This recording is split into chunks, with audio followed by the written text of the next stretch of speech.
Ladies and gentlemen, it's been a long time coming, but we are back with Evils of the World. We're bigger, newer, with more shinier buttons to press. It took a bit of anchoring work to get this all worked out and understood, but suffice to say, I think we work with what we got and we go as we go. As I've learned from somebody, especially one of my other BMs, sometimes you just gotta do it. And cheers you go. So I decided why not.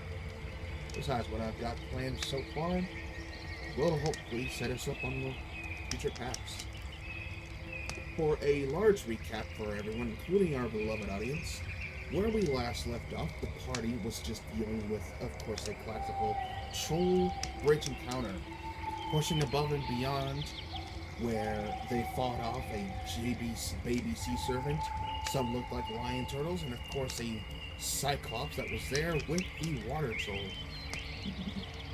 They managed to whittle down most of the monsters to a point, but sadly did lose one party player who passed away, but came back as their entity took full control of their body, slaying the troll, slaying the cyclops, and then taking the water troll as their minion, flew off into the distance. The party took their win and was thankful not to be dead, and basically moved on as they crossed the bridge, further heading more east. Further heading more west towards Sprite City to begin their mission. They decided, however, to rest by a nearby clearing at this dugout site area not too far off from a riverbank, where we now convene as their party begins setting up to rest for the night.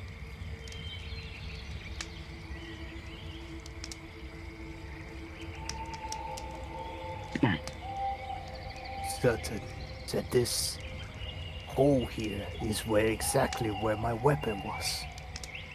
Which means... No, my friends wouldn't do this. Glances at the other two. No. But maybe. That's the only I should look around. Maybe... Yes, maybe the demon, the devil, decide to pick the weapon and walk. Yes, must be one of his little games.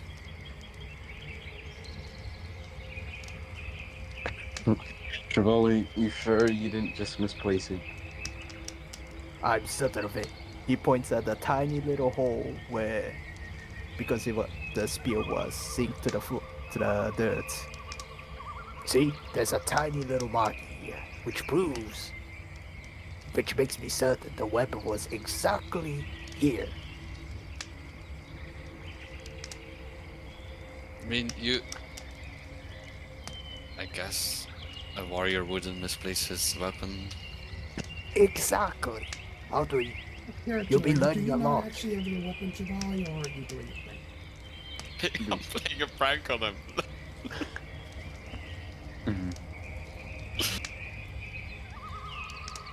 No, you got your thing. It's fine.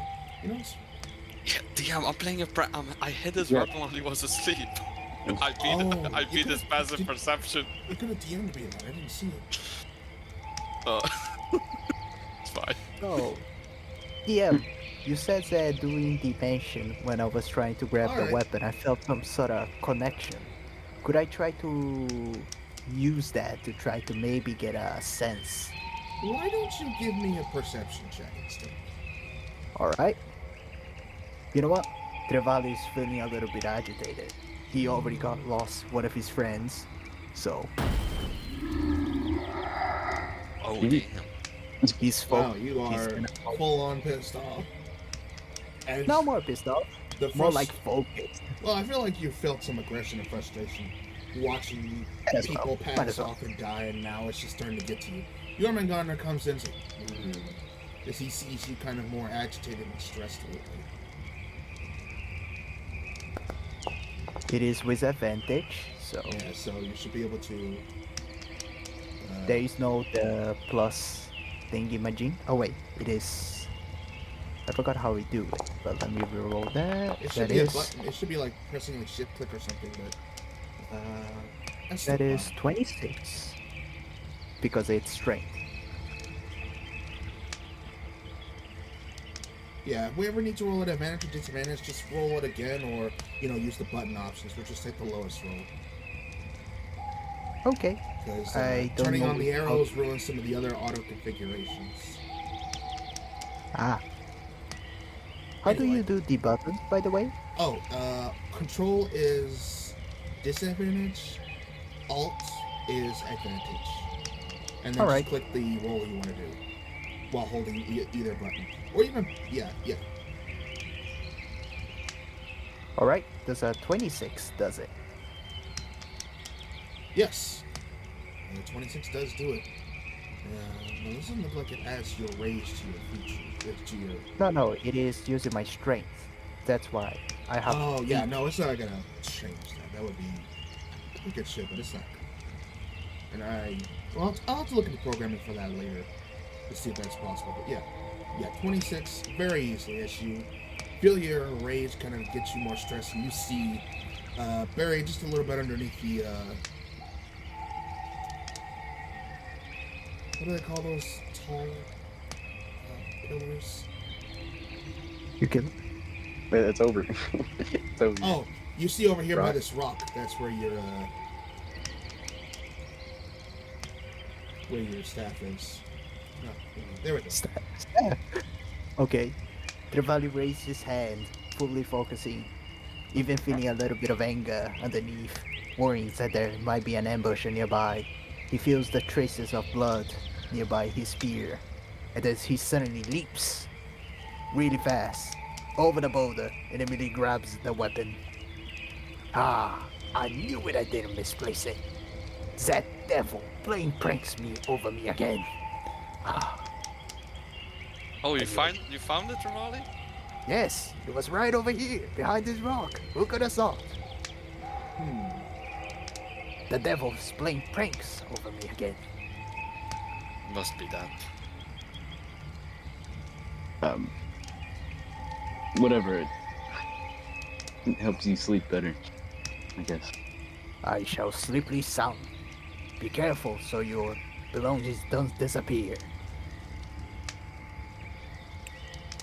Alright, Sure, thanks for the warning. That was a nice little interaction with that. Anybody else want to do anything before we continue? Well, I can do the thingy now, but I would have done it right after the fight. Instead of putting him back in the flask, I would have tried to capture the lindworm with the capture pod. Okay, do you want to, I believe you can just pull him out and set him down now. Alright, let's see. Okay, that was in here. This guy. Like this. Alright.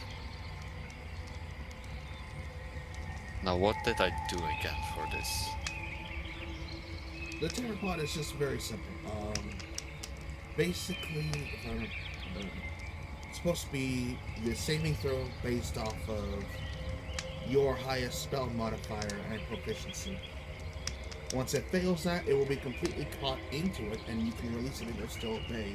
But you have 3 charges, so it's basically 3 charges. Each charge lasts an hour, and it obeys your commands.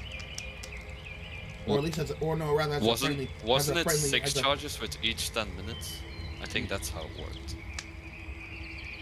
Did I say that? Yeah, Sounds of They- more. Then that was, It's- yeah, because it was only an hour. Yeah, so yeah.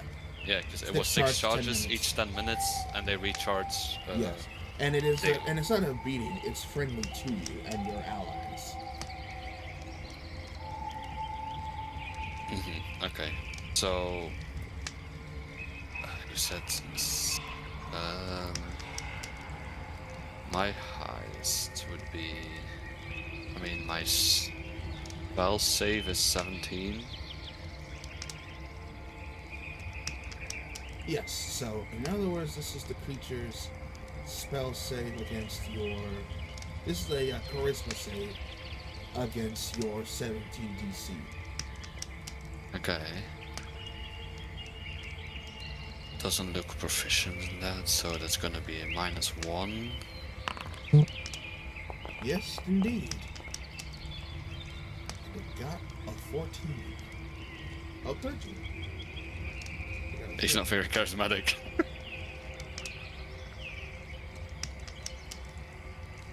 Nope. So yeah, as you feel its urge and resistance, it gets sucked into the tamer pod and is not able to wiggle out. You are successfully caught, and as it says the data on it, creature successfully captured. Linworm, and gives you all the basic data information on it. The Ice Hunter Pokemon, the Ice Hunter creature. Commonly hunting in several groups of 3 to 5, it is able of light swimming and gliding upon waters. It thrives in colder conditions, moving along terrains covered in ice or snow with relative ease. Its bite is said to contain a powerful, paralyzing poison. Okay, nice. Oh, guys, the flask is empty again. If we encounter an otherworldly creature, I can capture it.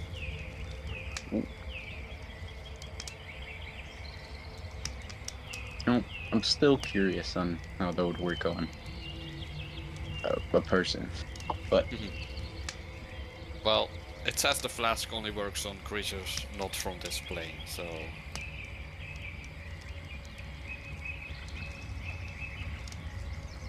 yeah. I don't think it works on humans regardless, so... Little sadistic, but it's coming from you, so I understand, Echo. I don't know how to take that, but I could.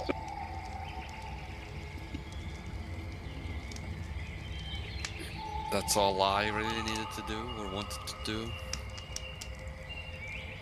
Now, can I make sure he goes away again?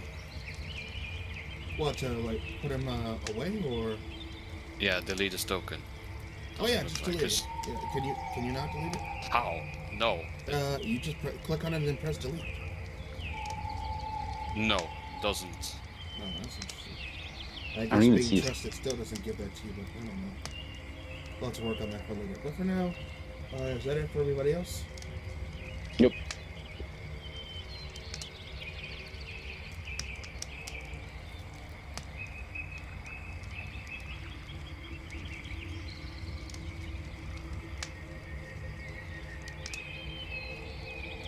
Alright, well, that's all anybody needs to do.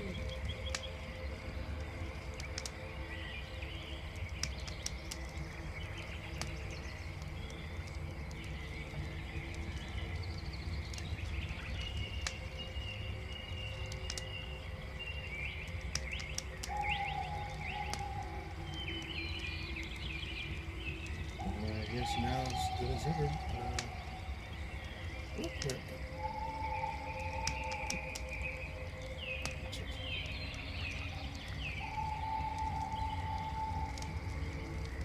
This thing really should tell everybody's past perceptions. I have to do the numbers My in my head. 16. Did you count that yourself, or is it saying somewhere? I'm pretty sure that I counted myself. Could be in special traits, value. Eh.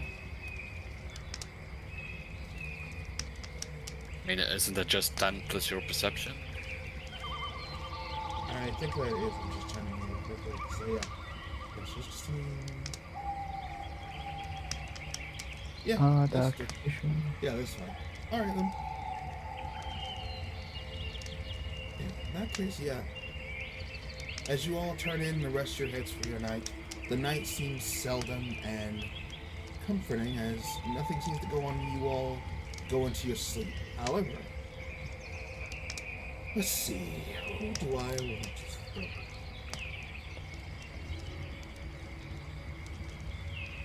Yeah, Don't worry, guys. yes, I'll take the front line. We'll start with you. Trevally, you hear a stirring. You hear in your head, hey, wake up. He immediately raise up, weapons in hand. Who said that? Calm down. It's me. You You look around and you see everybody else still asleep. And as you say that, you see off on the side next to you, the circle start to glow. As in through this circle, out pops a familiar face that you've seen before. A man that you know. The handsome man with cut hair, tattoos, and wearing slim clothing. As he pops up in front of your face again, his eyes slightly burn bright before dimming down, giving off a nice light yellow, olive green glow. I mean pupils of olive green. Wearing, of course, his set of rings. As he stands in front of you, he's like,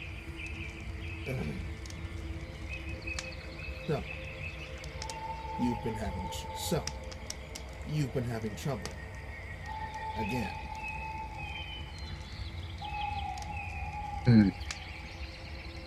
Were you the one who caused this? Caused this? Hell no, man. That's your skill issue. I came here because I've been hearing the shit that's been causing, both in your head and through the pact. As he points to your arm, showing off the symbol, and it slightly glows. It's like, I can see through you whenever I need to. Decided to check in a few hours ago when I saw your performance, and I gotta say, man, you're letting me down here. Let you down? Yes, you wanted the power. You agreed to the form. How am I supposed to make you my illager if you can't even handle a baby sea crack? Or whatever that was. A sea wyvern? I don't know. I wasn't paying attention. Power, you said. I've yet to feel that said so great power you mentioned. Well, The only thing I felt is that I could speak different languages that I could never know. Forbidden knowledge suddenly came to my brain. But outside of that, I don't see that so great strength you mentioned.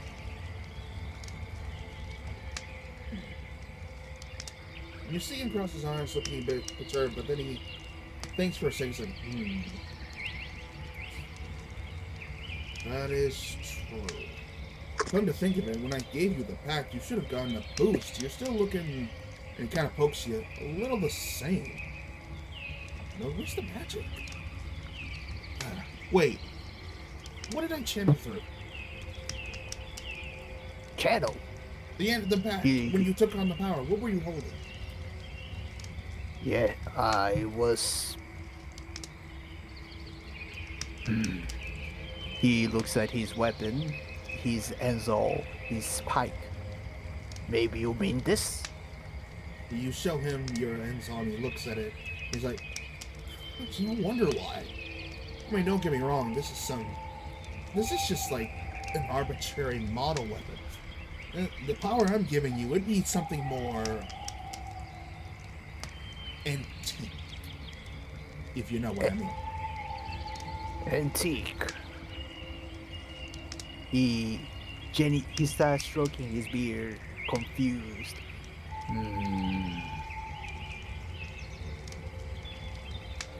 Let me put it this way. You can't get the full power with some custom-made new weapon. We need you to give you a upgrade. Come with me. I've got some stuff back in my crib. He walks slowly, he glances back, maybe thinking about waking them up, but then realizes, no, I'll just hold them back. Don't worry, you'll be back in a little bit. Although I can't tell how much time's gonna pass, you should be fine.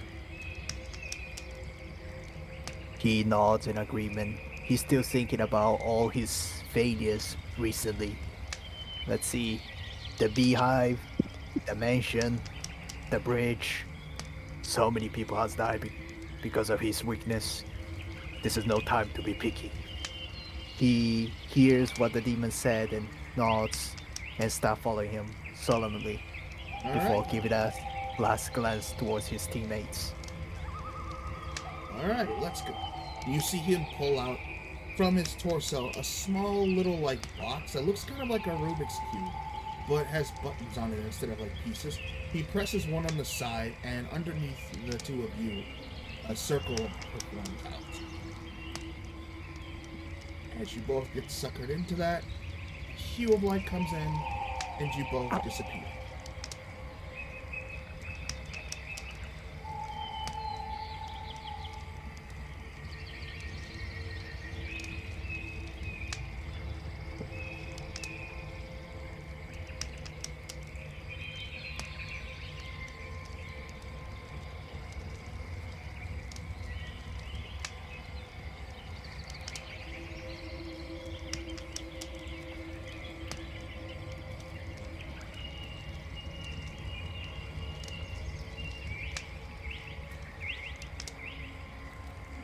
Good.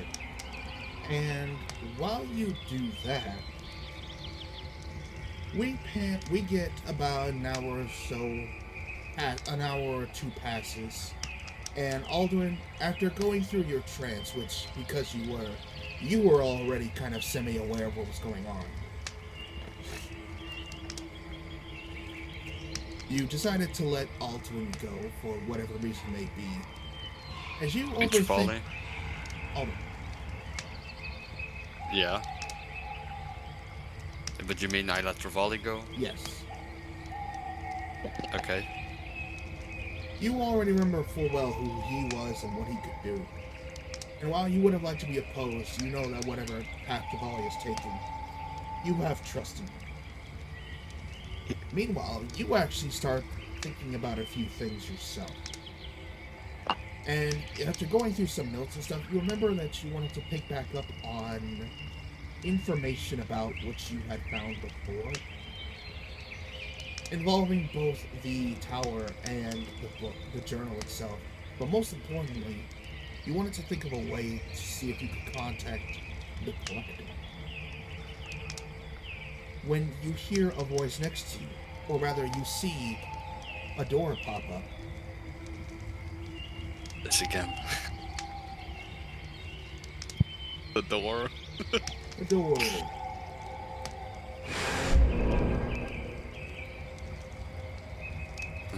and out Let's through see. it pops another familiar face. This is like, ah, there you are.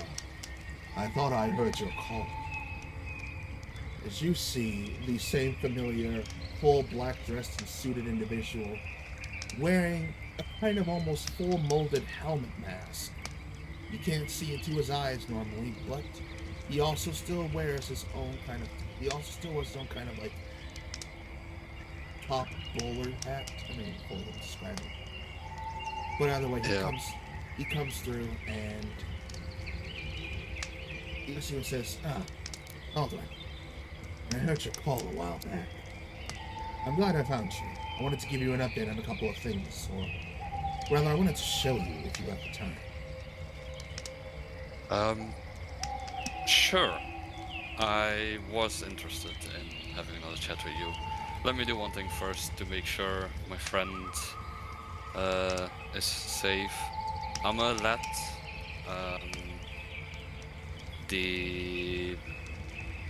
where is he? I'm let him out, and I'll give him the command to watch over Echo while I step out for a moment. Stu. He takes over to the side and climbs on top of the pillar nearby and decides to stand guard and rest for the night. You can't walk through tokens. You have to walk around. If it works. Yeah, it's just there's a way to like if you click it to do like an angle formation, but I guess I can't do it since I'm a GM. I gotta change the token on the configuration on that later. But, For now, he's up there. Alright. He's like, excellent. Alright, Mr. Collector. Lead the way. And right this way. As he walks through the door, you come in behind him and you look back real quick to make sure all is good. As you both close off, and the door closes behind you, disappearing to the plane that you moved.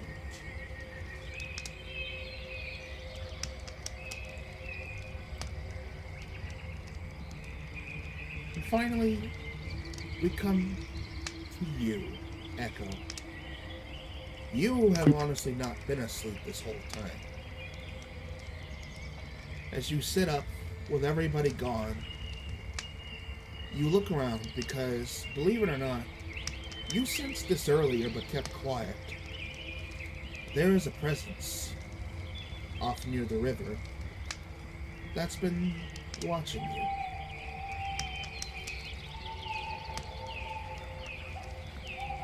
Do you choose to act on it?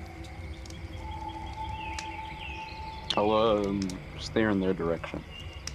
As you stare off in that direction, you see a light. How do I... Can I just... What do I have to... How do I ping everybody to look in this direction? I think holding left click. Yeah, but that just like makes the beam off. It's supposed to be like pulling the view for everybody in this direction. Mhm.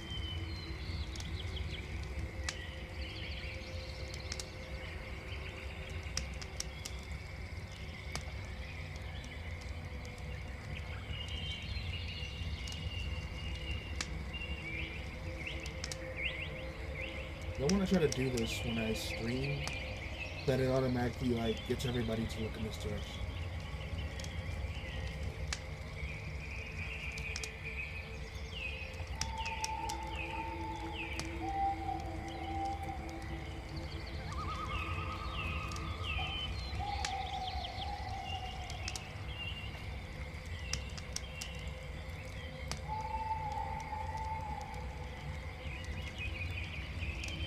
Oh, so now let's look up.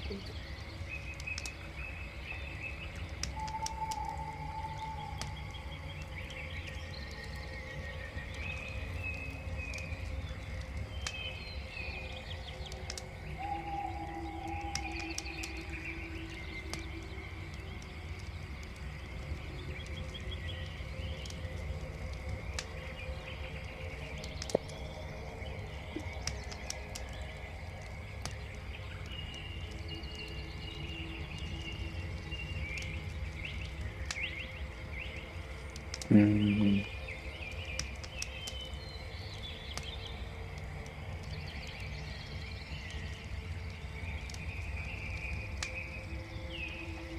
Seems like I'm the only one who takes sleeping schedule seriously. Everybody, nobody's sleeping.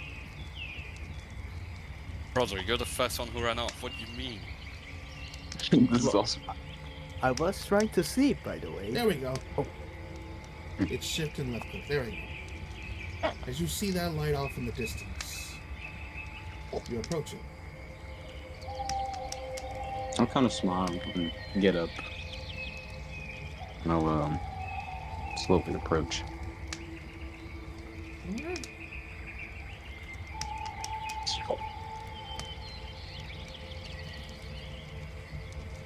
The Drake, Azrael looks down and says, "Where are you going?"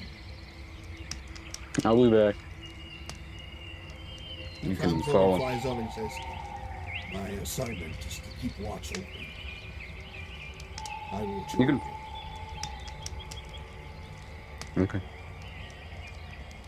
You whatever you wish. Alright, and then we're gonna pause here as you go off into the dark. And we turn back to Jabal.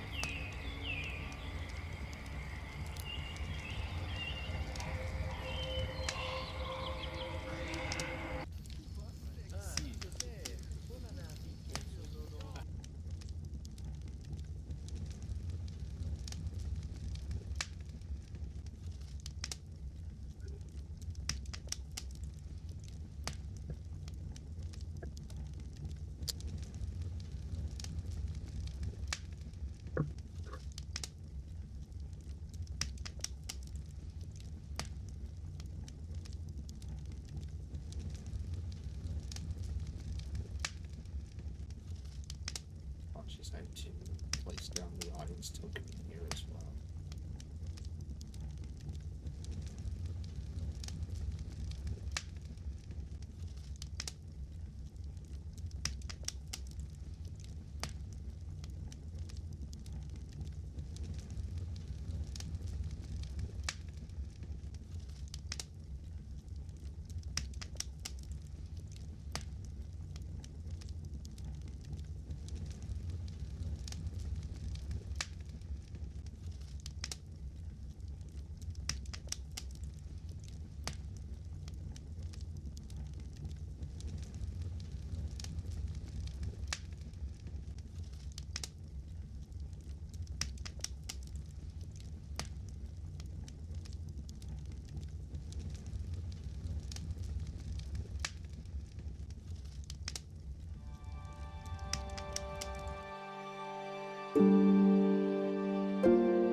Into the portal, you come to this point, Jamal.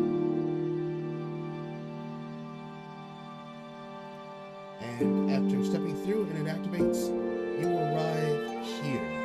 As you look up and around, you see that this is a nine-year large kind of fortress slash castle.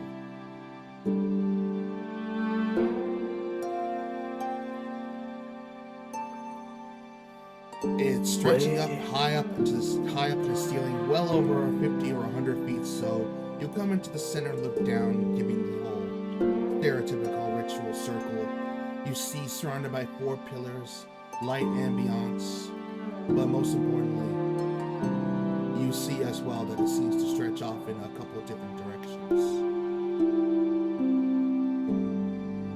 Trevally stands for a moment, looking around the scenery. He doesn't tend to appreciate architecture much, but he notices that this place looks different than everywhere he has been before.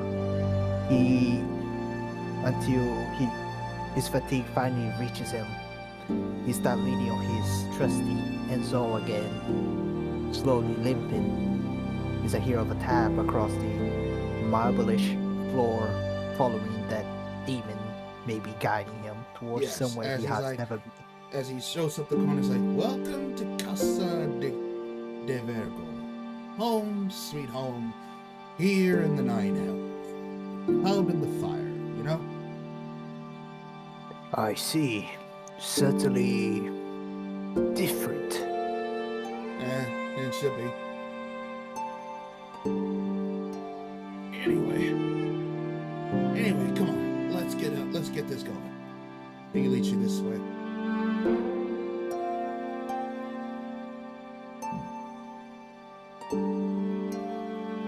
Watch yourself, but don't you worry. This may be a big homely place, but it's a nice little get together for me and my crew. This back here should be my office, and let's see.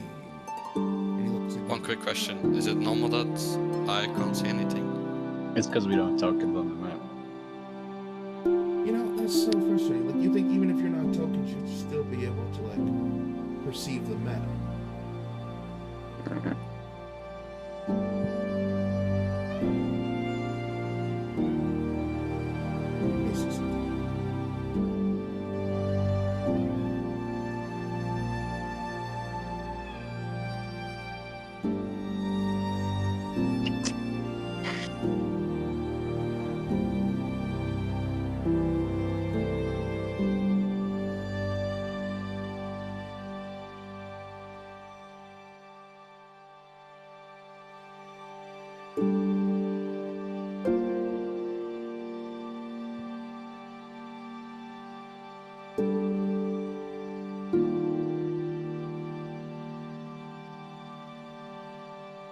I like the soundtrack though.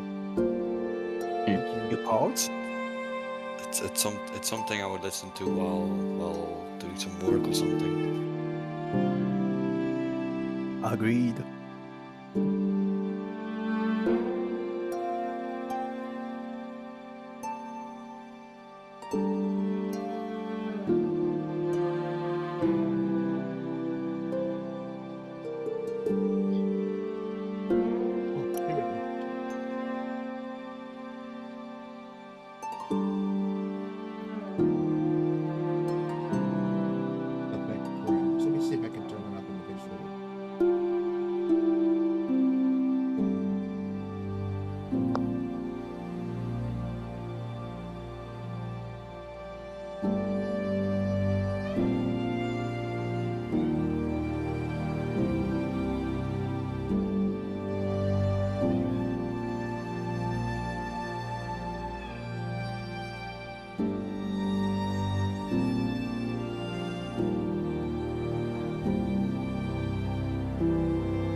Alduin, when you use your summons, can you get the shared vision? Like the jackals, I think? I think because he has the ownership of the... Oh, here we go.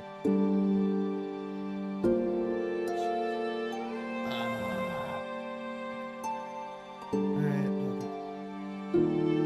No, Nope. that just lets everything be seen. Alright, fine, we'll place your tokens where... Yeah, you can just make them invisible like you did that. Yeah, drag your tokens onto the scene, but turn yourselves invisible. Yeah. I think you should be able to still do that at least. Funny shenanigans we gotta do. I don't think so.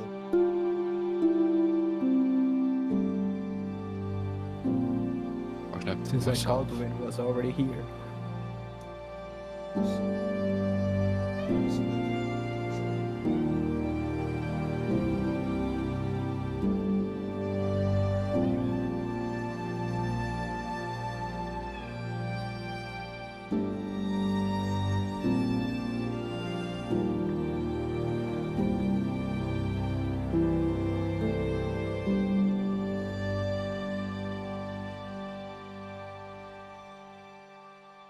Oh, it's because that thing isn't here. I shouldn't have turned that off. I gotta turn that back on later.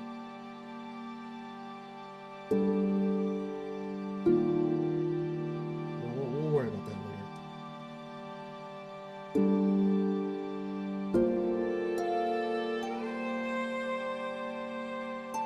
You mentioned crew. Are there more of you? Anyway, he looks at me here and he looks over and says, "Ah, yeah, that's real. You are here. The others still here? Yes, they're resting around nearby." And you look over and you see this grayish-looking young man who seems to be just reading in this kind of small bluish den. Or wait, can you not see? No, I'm seeing it right now.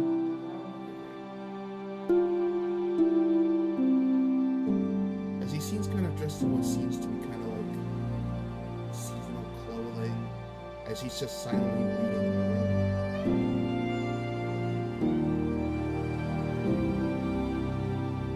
Ah, so these are the others you mentioned. One of the others. Not the only one around. At least that shouldn't be. But that's a story for the minute. Anyway, let's get this started. And he brings you over here. Back this way.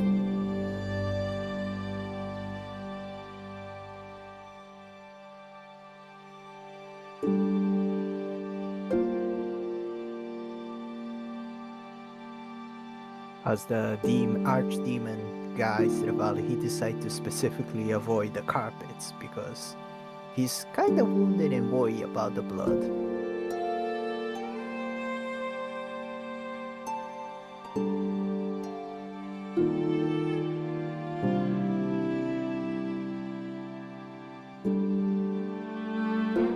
There you go. As he brings you into here, and he goes, welcome to my space. Let's see. Wait right here, I gotta grab them. I understand.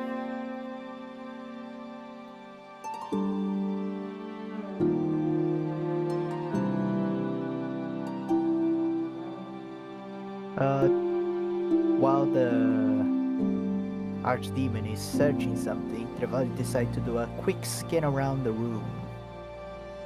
Not touching anything, just glancing around.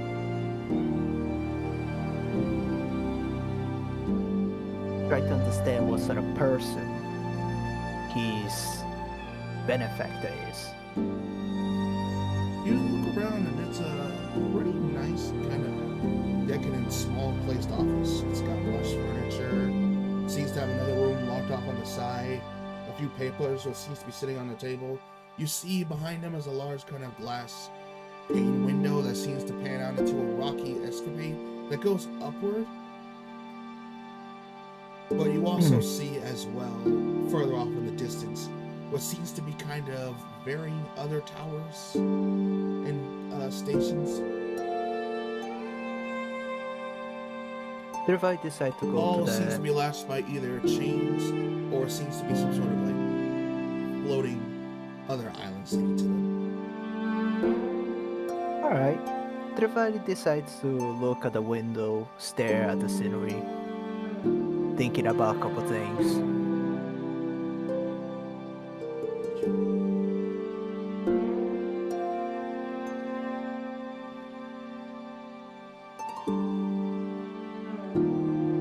Let's see, we're back.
By the way, did y'all hear Subnautica 2 might be coming out soon? Well, not soon, but relatively soon.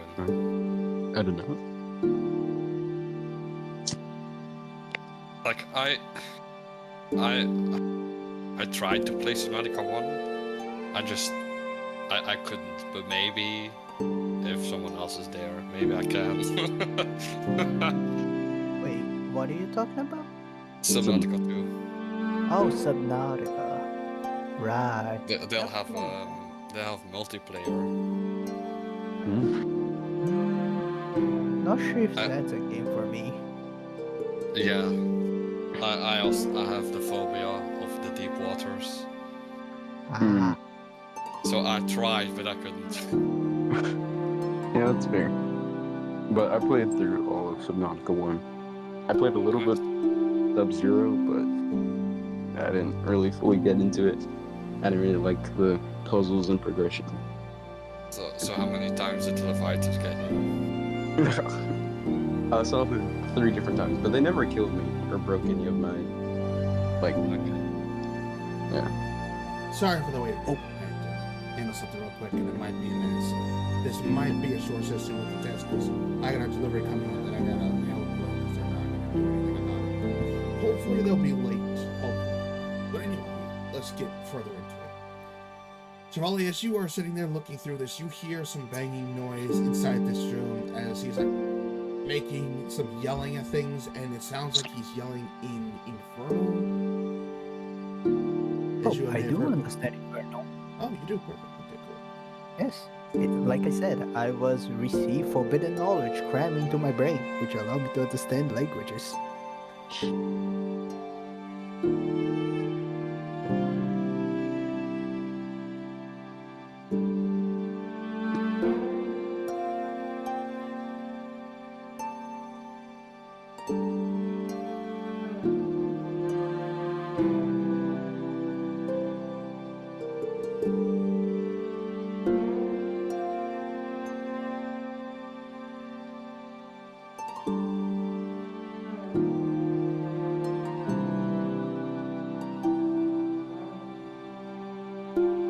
As he shouts this off in Infernal, banging against a couple of things.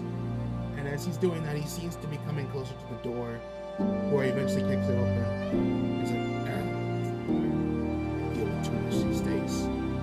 Sorry about that. They wanted to make a big deal out of this. Anyway, let me lay them over here. Better you get a view at them than outside.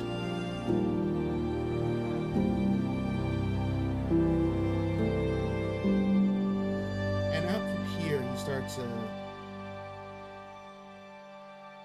pulling out these weapons.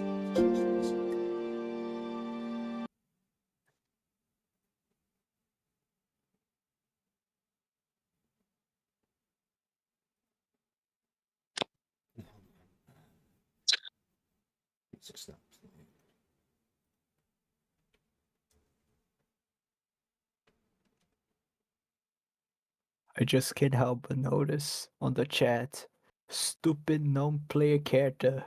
I wonder who that is.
I gotta pause for a second, like take an actual genuine break, but we will be right back.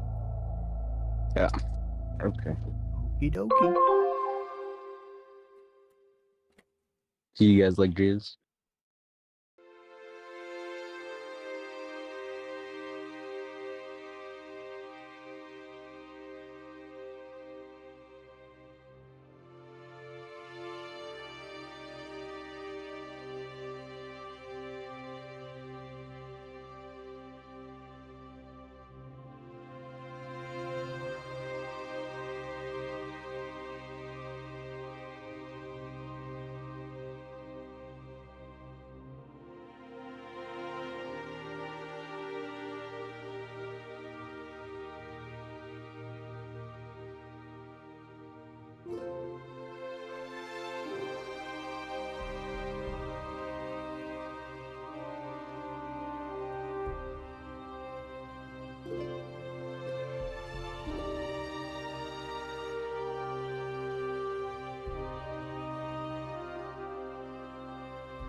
Good, it does start back up perfectly. I like that. All right, then. Anyway, Javali, he looks over you and he says, if you're going to use this power, you need a weapon befitting. Now, I've got a few options for you to pick. Let's see. Opens up this little coffer chest, this little coffer box he has. As he pulls it open, you see a few sets of hand weapons. First one he looks at, he's like, oh, wait. He pulls them out and sets them in front of you and he shows you these. First one he shows you, it looks kind of like a glaive, as he starts to appeal to your attention first with that to get you interested. It's not too much indifferent, but it's very nice designed, with what seems to be a blue ice line on the blade, a hilt top at the bottom of the blade that looks like it belonged to a rapier, but the rest of it is a long weapon staff. Oh. The second one, he's like, nah, I got your attention. There's a few more. The second one he shows you is a scythe. And it basically looks like a kind of custom-made harvest scythe, but the blade itself almost looks like a pair of fanged teeth with a ruby inside the hilt holding it together. There seems to be some fiendish carving designs on the bottom and on the side of it that you'll have to inspect later. Interesting.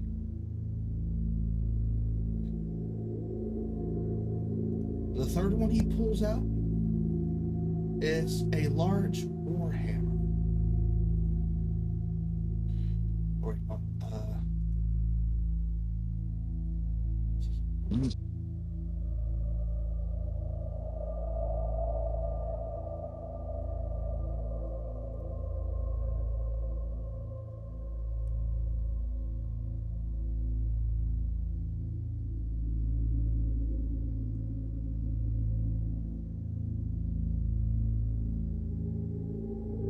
Large warhammer in itself. Actually, no, it's a one-handed warhammer that seems to be kind of contextually designed. It's got silver plating on the bottom. The hilt looks like a kind of dried out, kind of raspy hilt, but kind of more ethereal.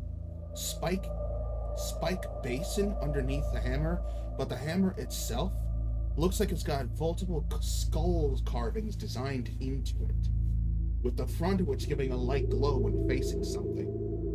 and of course a back, pick cover to pull or remove, nailed down items and whatnot.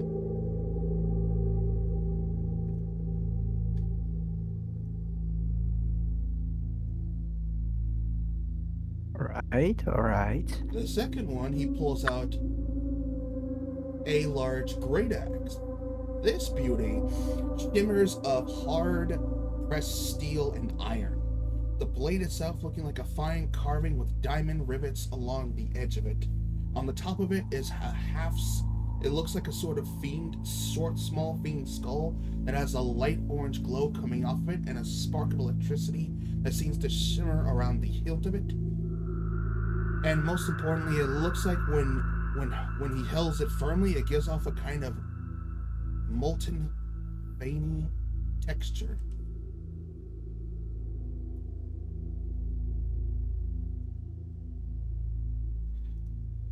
Okay.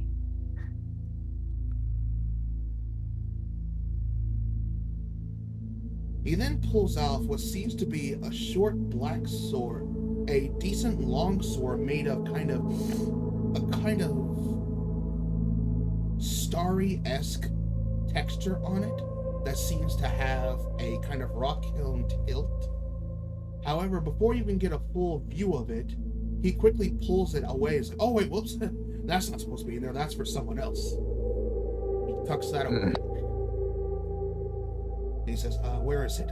Oh, here you are. This is the sword I meant. And he pulls out a even longer great sword. That itself from its design,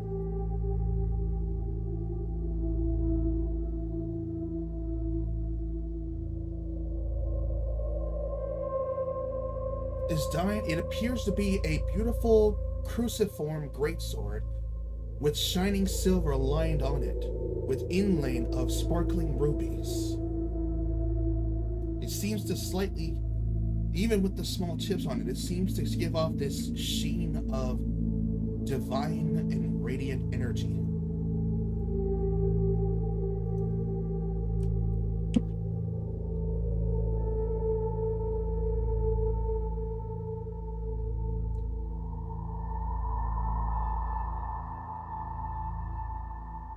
Interesting. That one is kind of my favorite, but we'll work on it. Finally, there's this one, and he pulls out a long spear. This one has a kind of more homey design. It feels more comforting to you.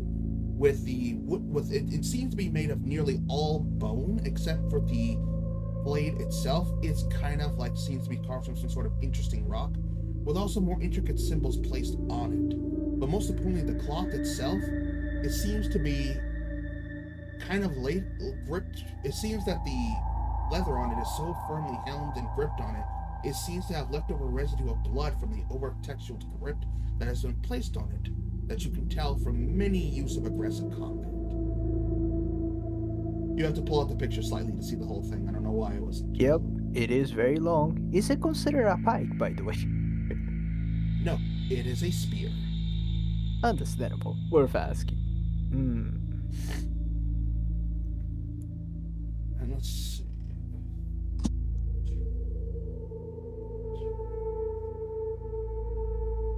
Yeah, that was it. As he starts like, all right, I've got 6 for you to choose from. All the while this is going, eventually your passive perception picks up. As each weapon comes out, you hear whispers of voices. They fade in and out as they're placed down away from you. But as they're all placed down in a synchronized cacophony, they're kind of arguing with themselves and amongst each other. As you hear various voices calling out to you from them. And he's like, all right, all of you, shut up for 1 second. All right, Trevally, this is what I got for you. 6 unique type of magical weapons. Now, I will say this. A couple of them are artifacts. The others are legendary. But, as you can tell, they all have a mind of their own. want to use this power, you need a weapon fitting of that caliber to help bring it out.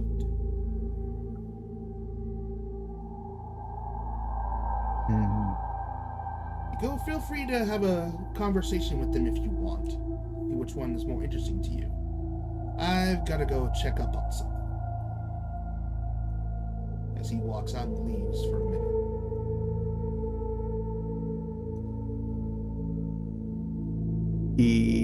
After seeing the archdemon leave the room, he decides to look at his Anzal. And we've been together for so long that having a different weapon feels strange, especially ones that talks back. As he looks at the spear, he decides to look at the weapons laying around. As you do that, you hear one of them speak out to you. You hear one of them speak out in, let's see if you know this. I think you do, but I'm curious.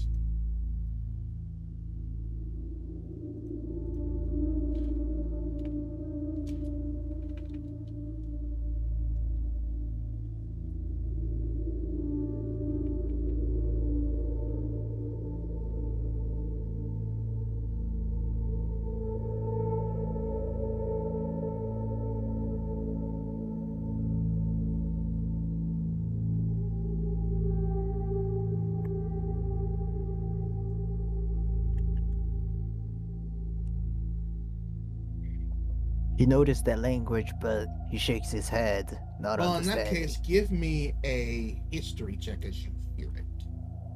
Uh-oh. Right, history, negative. That is a 7. It's definitely not infernal.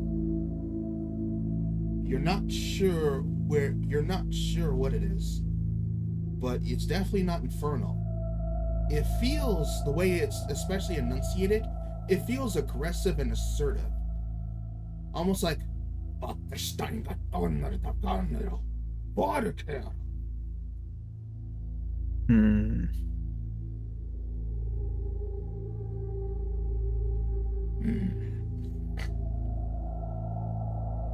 And after it says that, you hear another weapon nearby speak as it goes.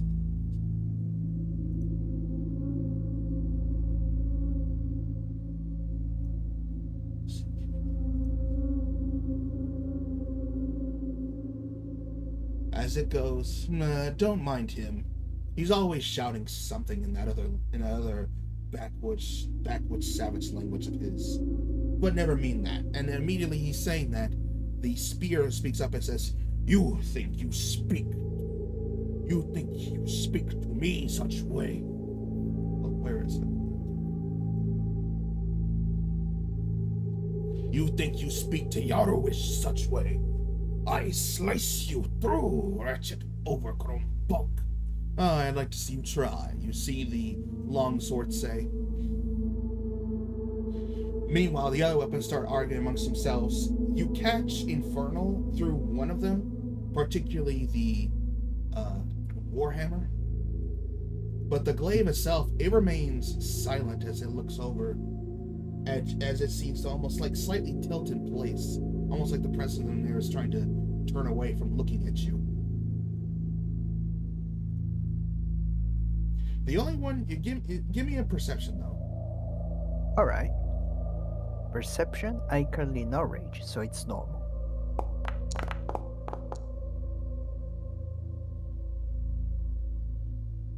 Dirty 20. Alright, not bad. Just looking this up real quick.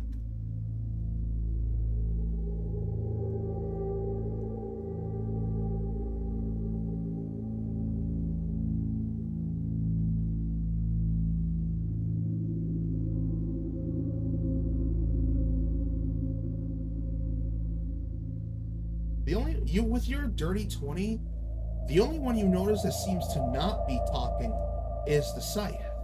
In fact, it seems completely stationary compared to the others.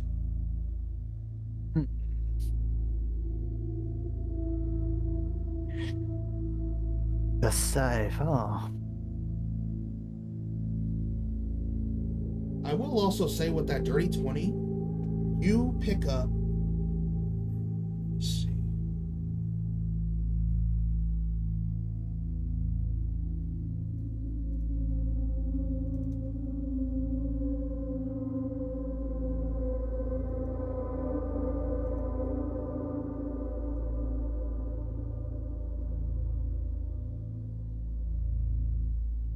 Oh, okay.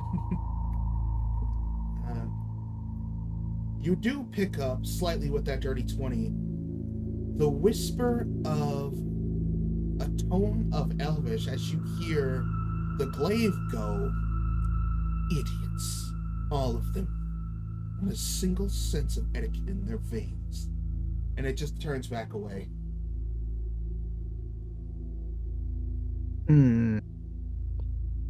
He nods his head, observing. He observes the craftsmanship, the details of the glaive, seeing the refinement. You're picking up the glaive? No, not picking up. He realizes he being near death. He looks at his hands. I'm not sure if you noticed the previous text I put it before, but you notice his hands are a little bit bloody because of his previous encounter. Oh, you cleaned yourself off? Okay. No, not cleaning himself off. He was still recovering when the demon decided to show up. So, let me replay what I said before. Oh, you put some blood on. Yeah, the demon, while looking for the weapons, he puts his hand onto the table, trying to get himself standing more comfortably before inevitably smears some blood onto the table. He tries to clear it, but only more spears are left on the table before putting some letters on top of it. Okay, roll me a perception as you're doing that. Alright, let me roll perception again. That is a 21. I will say that's just about enough. You notice one letter in particular saying, "To my friends," written on it. Let me keep a note of that. The writing, I will say, you think looks kind of fancy. Alright, fancy letter.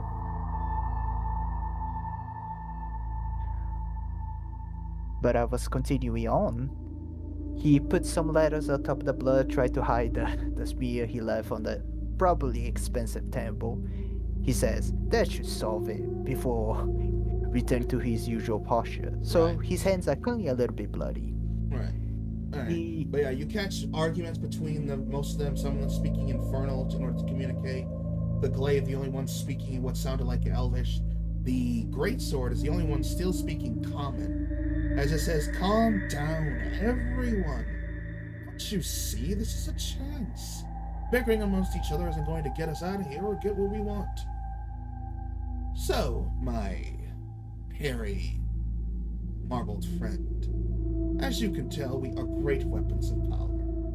And I know someone such as yourself would want to seek such power for your desires, do you not?"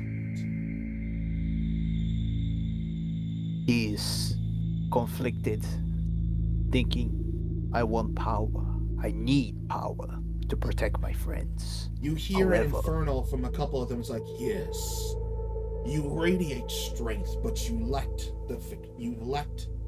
direction, conviction even. This pain you have, as the axe speaks up, why let it fester? It should be harnessed. Let it burn out and destroy those who dare take what's yours. You could become quite the great champion. All you need to do is stop holding back.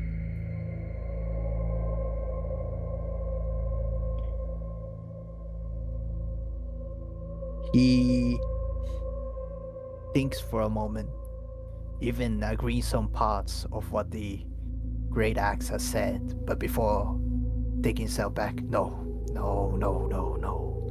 Let yourself more of is dangerous. Should be calm. What what is dangerous? And you hear the Warhammer speak up. What is dangerous is hindering your potential. Look at yourself.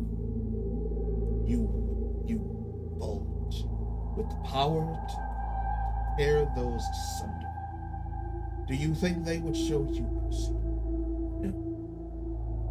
What you need is true devastation. Perhaps an explanation on what we can do might whet your curiosity a bit. He nods in agreement. Very well, gentlemen.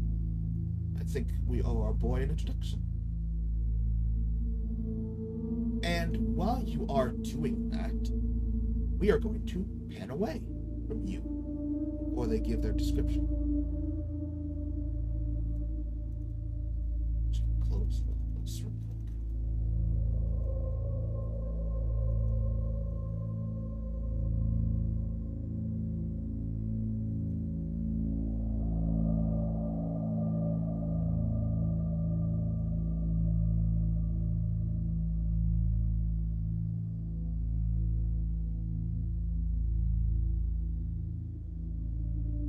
And we're going to pan over to you, Aldwin, as you pass through this door, through a short corridor, and you feel yourself leaving behind the place that you know.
As you pass through the door, you arrive in this sort of large space area.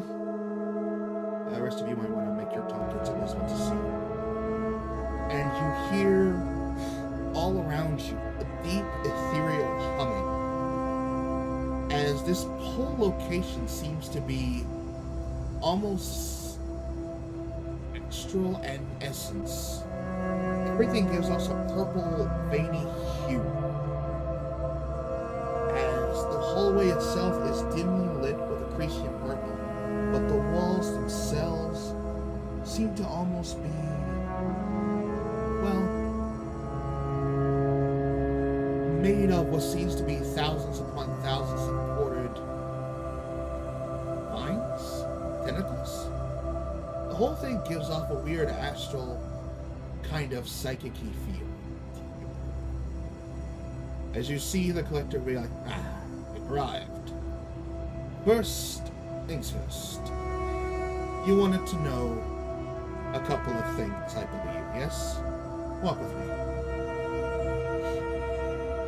Oh, this is a new place from what I remember. Yes. I don't always stop in office for clients, and since we are in due process for what we are doing, it's best to give you the full attentive view. And he leads you along this way.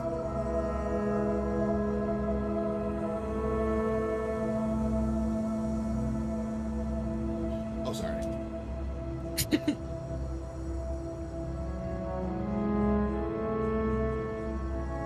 And he's like, all right, before we begin, allow me to introduce you to a few of my competence. Because they're like, everyone, this is Aldrin. Oh, god damn it. Hold on a second. They're twins, right? Why does it do this to me?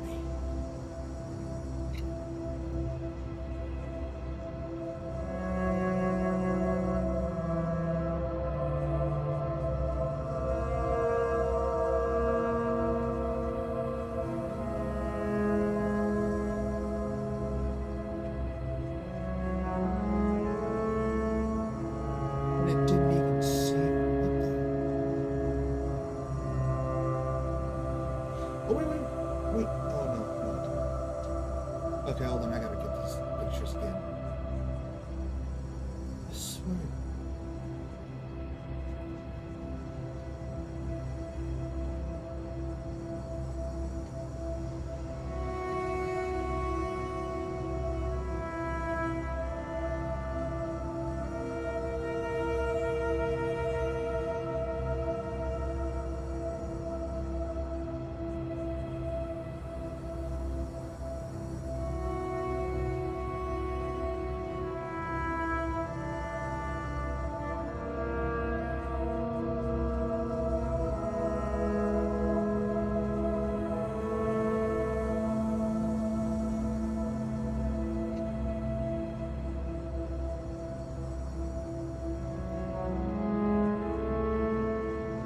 Noticed that. Now I realize that now I should have pre-checked these scenes as well.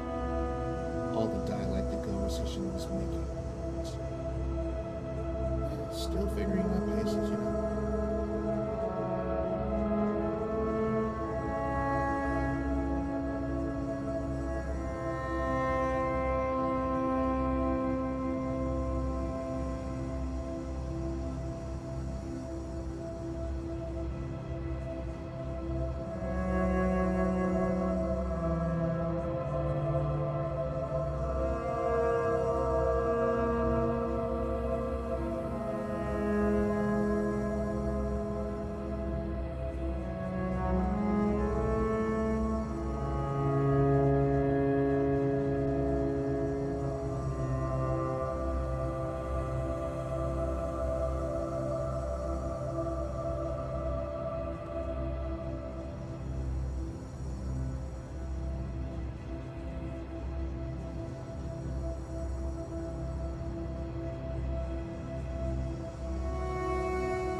There we go. As you look over and you see these three individuals sitting at a table, they turn over to look at you. You notice first up front is this kind of like middle-aged, older man, probably closer to what you may perceive as probably the human age of 50 or 60, torn in green clothing and whatnot, carrying himself what seems to be a kind of specially constructed kind of staff. which seems to hold on to itself a green type of marble in hue. He's definitely ladled with belts and whatnot. It's got various trinkets on him. He seems to be sort of a seasoned and very deft explorer, probably of reaches, carrying what seems to be a tome, vials, and his own sort of forged staff. He holds on a grisly expression as he looks you in the eyes, giving a kind of, not exactly dismissive, but stern look, like he's being cautious but also assessing you. The second one you notice is a very large, linkish kind of gentleman. He seems to be wearing decadent clothing and whatnot, adorned with what seems to be a suit and a kind of over-shoulder coat, with a long rapier sword to his side. What's striking about him, though, is that not only his face seems to be completely a skull kind of demeanor, looks almost like maybe a mask, you're not sure. It's so realistic that it almost looks like his face. But most importantly, he wears, of course, a fashionable top hat. But last but not least, you see this other elven woman. She appears to be young, vibrant, with red hair and sharp blue eyes, wearing nothing but simply some green tunic and whatnot, as if she's more of an casual comfort than normal. But most importantly, she also appears to be giving a slight smile and a hand wave to you. She's like, "Ah, hello there. You finally arrived." Seems so, yes.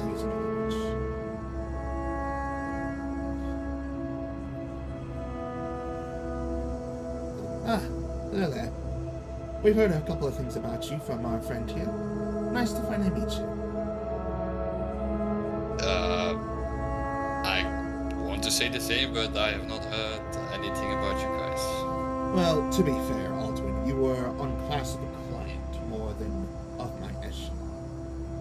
But seeing as how they were already here to help me with the situation, it would not help to introduce you to one of my assets to help me get around and do what I need to do. These are not just confidants, but some I've known for a bit, but most importantly, they are what I go to get the best of my resources done. This is Topper, as the gentleman in the top hat tips his head to you, not saying anything directly. This is Wilkins Smith. And most importantly, this is Mistra. And I want you to roll me a history check upon hearing Wilkins' name and Mistra's name separately. History. I'll do Wilkinson first. Yikes. And then I'll do oh, that's better at least. For Pretty low and pretty high. For Wilkin, you at first look like you're about to think his name through, like you heard it somewhere in your reading, but upon hearing Mistra's name, you immediately pause and turn to look at her, and you are shocked. For throughout the Elven community, Mistra's name is very well known as known as the genius of magic.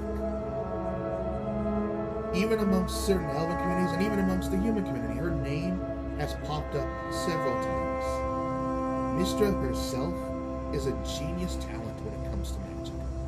It is said that she herself was one of the forerunners for some of the most variety of newer magic. She has hands everywhere, from various kingdoms and kings to the GOD to even the High Magic Council. I guess you could say she is rich, powerful, and talented, all rolled in a decadent beauty that, for what you heard, might be far older than she gives off. Sorry, Collector, you said Mistra? Yes, The Mistra, I know, hold applause, but I prefer to live, modestly. As she shows off that she's not even decadent compared to Topper. Besides, I prefer to let my results speak for my name, not who I'll turn towards her. I'll give a little bow. It's an honor to meet you. I should say so. It's interesting to meet you. As she gets closer to you, she's like, your magic is draconic in nature. Interesting. And your hair. You're a royal, aren't you? By your tallest demeanor and tone of chin. Are you from the High Elf Kingdom? Yes. But I would rather not bring that up. Oh, I'm sorry. I didn't mean to pry if it's personal. You're not, what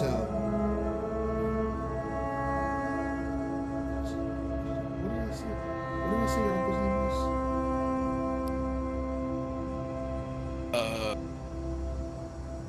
Good question. Give me a sec.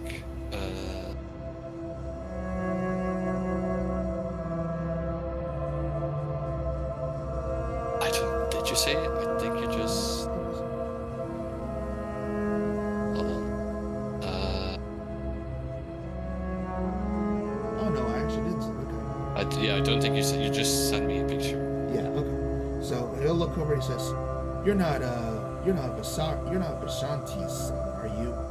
And you wince at that because that is your uncle's name. Oh dear, no. Definitely. Your father's not. name is Aslan. I'm Aslan's son. Oh, little Azzy, how is he? I know it must have been hard taking up the kingdom from his brother, but now I see why. You are definitely a next heir candidate. Well, one would think so before I got banished.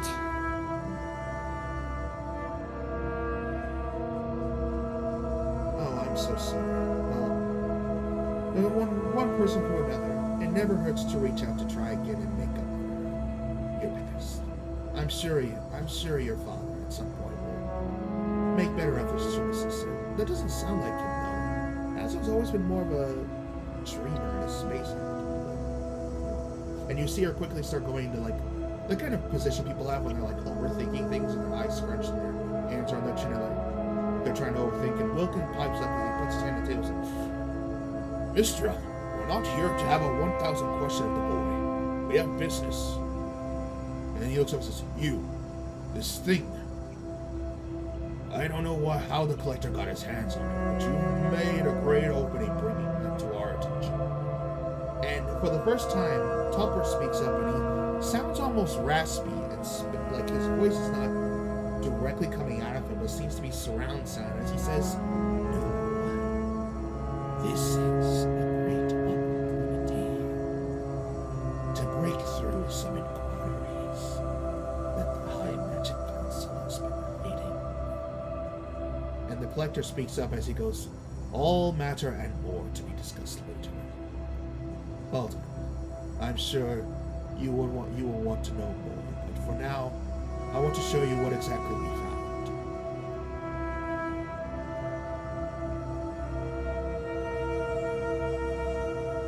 That bottle of yours, it wasn't just containing anything unique. It was a sealant, keeping something that wasn't supposed to come out. The runes in itself were very much high archaic, almost so much that I had to nearly break into sources with demons, but thankfully, Mistra was free. So with her effort, we built up a barricade to keep what's inside of it locked away. But I think you need to see for yourself. Sounds very serious. Captain! And you see popping up over here by a interesting creature to your eyes. As standing up and coming over this way, you hear, Sir! Standing at attention at the bottom of the stairs is a 6'2" humanoid-looking creature to your first demeanor, but upon looking at it closer, it has the head of a hippo. while wearing militant uniform clothing, as he stands at a formal attention with a kind of sidearm piece to his side.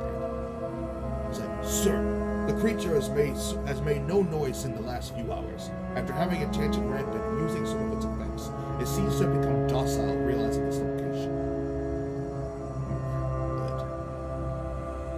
And Collector turns to you as he points off over there to this orb. And you see, as you look at it, a very large, tall humanoid. But it's almost unbelievable how it looks. It is like, you would say it's at least 15 feet tall, half floating in the air with its arms to its side. And its entire body, though even in the purple texture, seems to be almost a light mixture of gold and brown. Its eyes seem to be hewn white as it looks off in a direction. Its hands are to its side, but it is definitely floating in the air. It's completely hairless. In fact,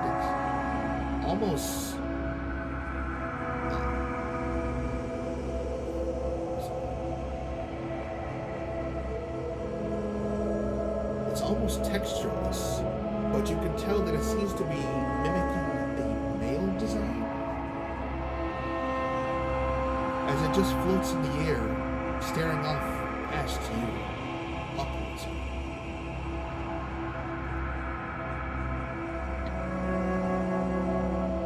Also, about this guy, is this species very rare? This is one you are almost certain you've never seen before. But give me I am talking about the hippo, by the way. Yeah, I know. Yeah, this is one you've almost certainly never seen before. But give me a history check.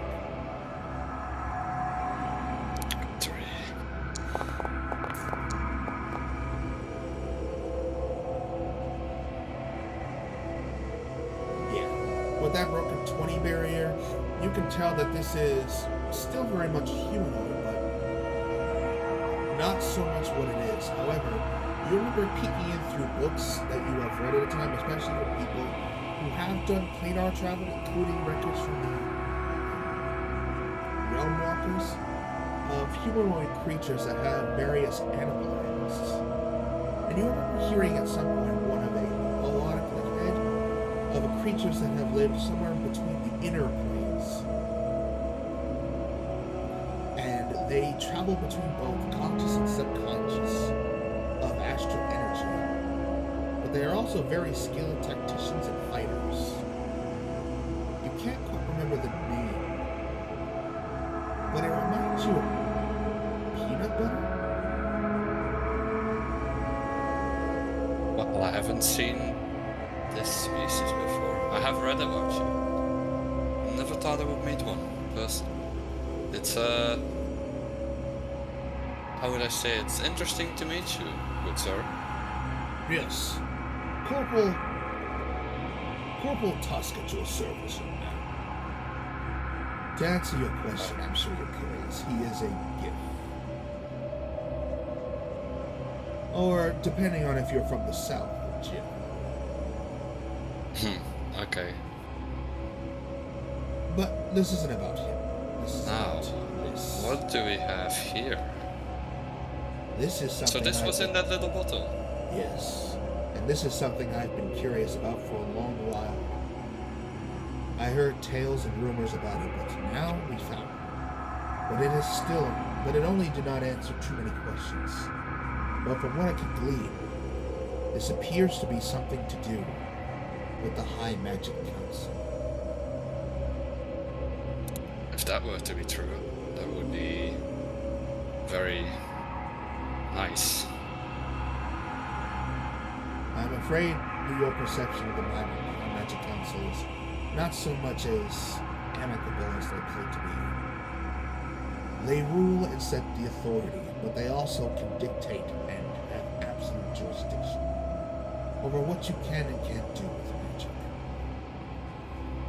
something like this amongst their hands would either be exterminated or what I fear to be replicated. Allow me to explain over here with a bit more detail. One thing that Mistra is known for, especially in the High Magic Society, is her recreation of creating immortality.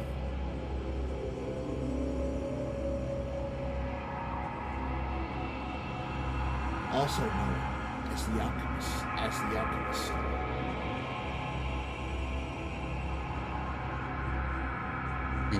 Okay. What would that have to do with Well, that's the this? thing. Upon further inspection thanks to this energy field, we found traces of the Alchemist inside of it, almost practically flowing through its very body. Yes, but here's the thing. I have no involvement with whatever this is or how it's created, but I can feel my magic constructed from that stone permeating it. Why exactly, I'm not sure. But through the speaks I've had with my contacts in the High Magic Council, there was a project pushed. One involved with members of the council, including those who had bought and even used my alchemist.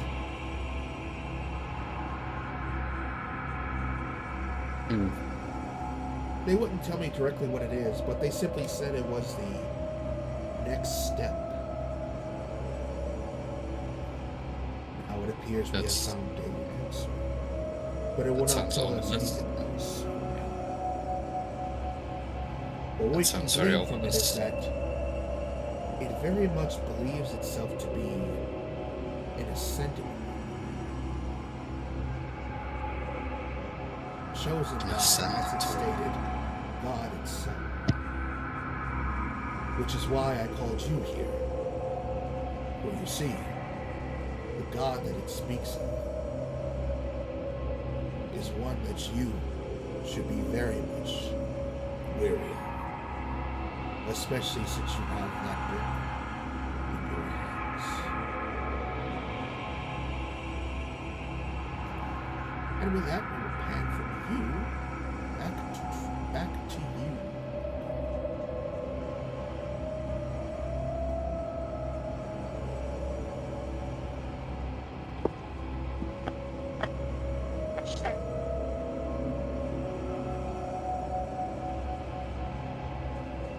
Also, it's just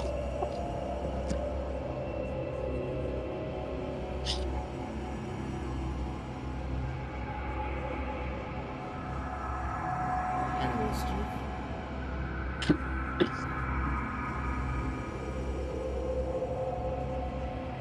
I still never debate, but You'll be surprised how many people care. As you move through the dark,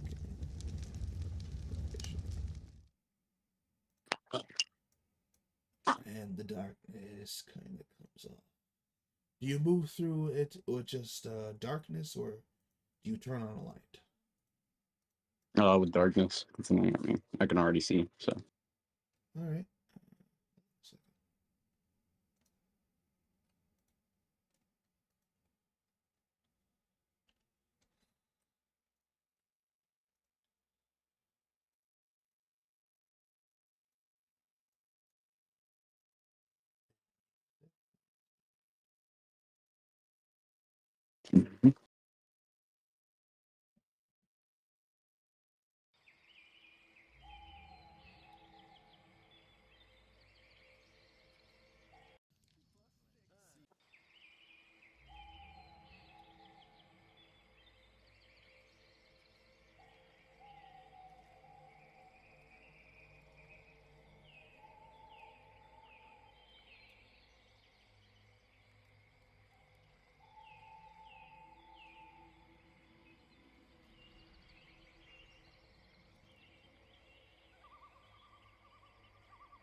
I can't see your token. Oh, you're the theory. Oh, that's probably because that was something different. There you go.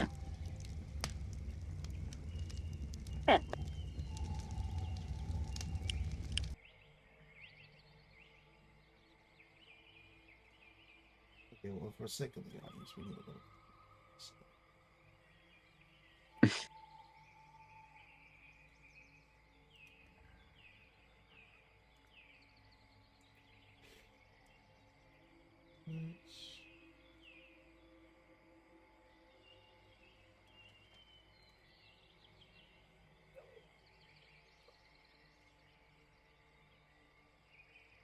Just wait, no, hold on a second.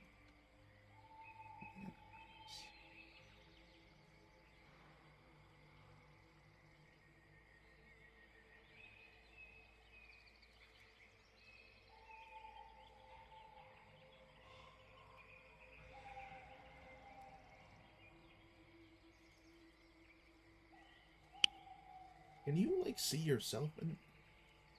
That's weird. When I click on Like, when I click on the audience token, I can't see you at all. weird. Let's see. And you can't see Azrael behind you, can you? No, I can. Why can't he see you? So let me put down another token. Yeah, let me. Dang.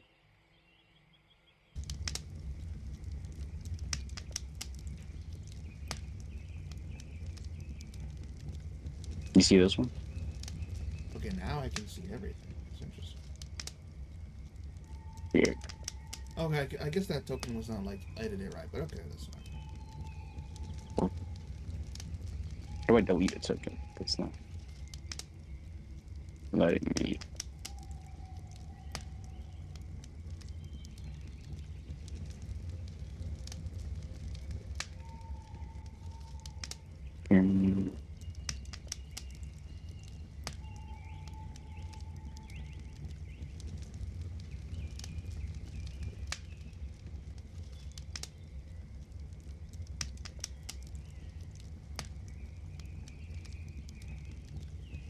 So wait, can you only see one or both? No, I can see you both. And I turn it on to dark vision to add that ambience. So here, I'll delete the other one. Let's leave one back. Okay. As it comes forward and looks around, it's like, Oh, now that just messed up my vision. Wait, do Control Z and then delete the other one.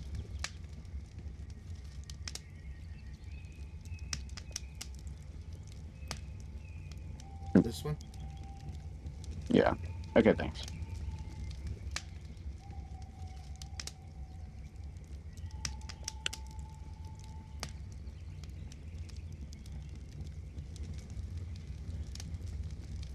So, you really just listen to Alduin without any other conscious thought?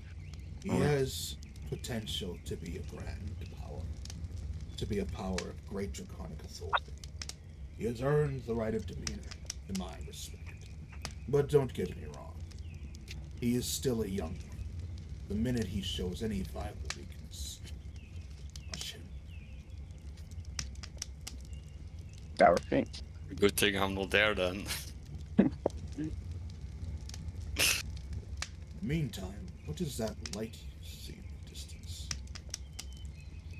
You know, I'm not too sure, but strange things happen, and they happen for a reason. Mm-hmm. As you begin a bit closer, you see this individual that just seems to be sitting by a large light by the edge of the ravine, just kind of fishing in.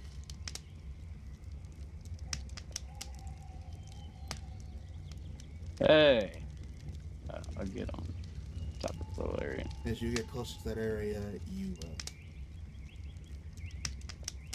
he looks up at you and he says, "Oh, hey there." Noticed you over here. Yeah? Oh, don't mind me. Just minding my own business fishing, and you see he definitely has his own gear and tools for fishing. He seems to be just this kind of like traveling common clothes dressed man wearing a large kind of cloak behind him with a hood over it. But you notice on his side as well is a nicely carved out staff. He seems to have as well a handmade fishing rod. He's more like a kind of maybe mild hunter or nearby traveler or even a shepherd. But he seems to just be placating his own business as he's fishing in the ravine.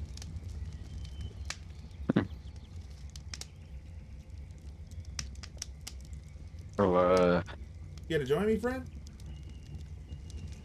sure, why not? My other, friends, you could say, left me behind, so might as well kill some. Oh, that's unfortunate. Are you lost? No, they're bound to come back eventually. He's like, whoa, whoa, 'Cause I wait, don't enter the water. You'll scare them off. This is Oh. a good time for the year for this fishing in this ravine. Supposedly, every once in a while, a large critter will pass by here, and I love to try and fish for it. Fair And he'll enough. say, like, here. And you see him, like, rear up and toss what seems to be a large fishing rod that's tied around a spear.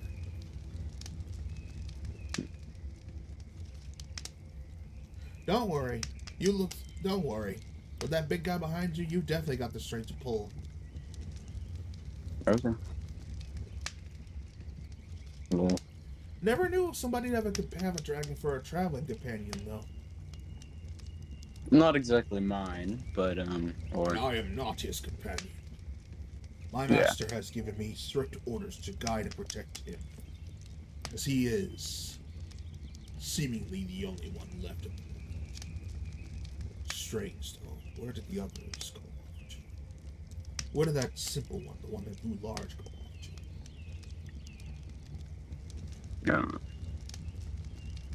I think he was taken with someone. I wasn't paying too much. Well, at No, any rate, you're all welcome to join me by this side. Nice and quiet this time of year with this ravine. you have a extra fishing rod? He points at the spear, and you see dangling from it a moderately made fishing rod. I thank you. I shall fish the manly way. And he takes the spear up, as Asriel takes the spear up, flies over nearby on the edge, clinging to the side of the rock.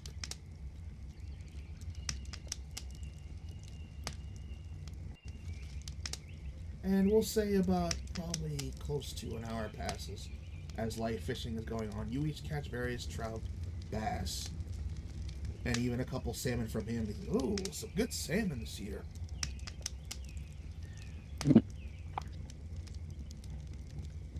You fish often? So. It's good to have a breather from work every once in a while. Remind myself that this world is still beautiful. But I guess I shouldn't be too much of a hit. I also was following something that caught my eye. Yeah. Yes. I sensed energy from the divine forest this way. At first I thought by chance maybe one of the great elk was out here, but no. It's just you. So I'm kind of curious. Where did you get antlers from great elks for? Yeah. Kind of a long story, but I got I that. used to have different antlers, but after some wacky adventures in a haunted mansion, some strange deer elk with abnormal behavior were eating the grass around the mansion. But I Oh. guess they took a liking to me and gave me their antlers. Oh. You, my friend, have been blessed. If they're who I think they are, especially since you don't find... Was it like a pack or was it just one by chance? I believe it was only one. Hmm. Um, Well, even so, receiving a blessing from such a unique denizen of the forest is not too uncommon. It means that you've gained some favor and revelry with it. But even so, there's some strong energy coming off of it. By chance, did you understand what they were saying, do you? Not at all. But I did have a friend who could communicate with them for a time. Hmm. I don't suppose you know where that friend is? Um, Not at the moment. There was sort of a mix-up. I, Well, at any rate, all I have to say is this. If they are adhered to you like that, it means they also have an extra function. They don't just get... You normally, druids, when they receive them, are able to use them as arcane focuses to greatly handle their power, even imbue them with certain druid magic. Yours, on the other hand, it radiates a strong connection to the forest itself. you know, I did feel more special when they were connected to my head, but never actually really used that connection. Hmm. It's not just that, too. I wanted to ask, is that energy coming off of your arm, is that made from tree folk? Oh, yeah. Basically to sum it down, I was also blessed again, I guess you could say, by the Well, true folk. well, my dear boy, it seems like you are very much tied to nature itself. Perhaps they seek you out for that task. Right? But I've always had some weird connection ever since I woke up. Hmm. Then it might be that then it might be that you have yet to understand what use it has for you. May I? Sure. Alright. One sec. Let's see. This one should do. You see him as he walks over to this tree, and as he touches it, you notice from the back area a shooting light come off of it, as it seems like some sort of light, some sort of way has been opened, as he walks into the tree and disappears into it. Then from right behind you pops the light. Hmm. You know how to tree stride. Quite impressive. Of course, wouldn't be who I am if I couldn't adhere to that simply. Now let me get a good look at you. You're not human, are you? If I was, I think I would have died a long time ago. I should say so. Your energy is almost mixed. I sense strong pull of the force, but also something aberrant. As he looks into your eyes, he flinches for a second, like, yes, almost like a monster. How interesting. A fusion of nature and monstrosity. Why, with the right training and focus and balance, you'd be You'd be a powerful manifesto. Still though, I have never. Still though, it's been a while since I've last seen a fundament. What? Oh, my apologies. It appears you can understand the word, but usually when I say that, it's either lost in common language or, well, I suppose it hasn't clicked in for you, has it? Can't say it has. Well, To be put it honest. simply, my boy, you're not a humanoid. You're a little something far out. A manifestation of a concept.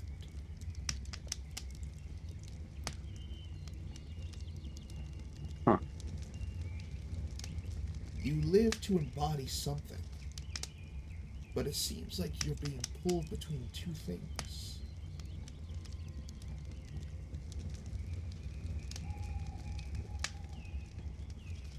I sense a great pride. I sense a great aberrant energy inside of you, very titty to your flesh, but a strong pull of nature in both the horns you have and in your hand.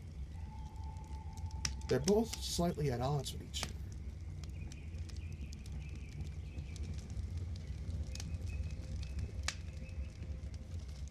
Have you ever seen one of my kind before with a similar situation? No. Usually they either knew exactly what they wanted to be or were far beyond my comprehension. If I didn't know any better, it seems like you're just starting out, aren't you? Yeah, that would make sense. But And even so, most of them at least still remember what they are supposed to be.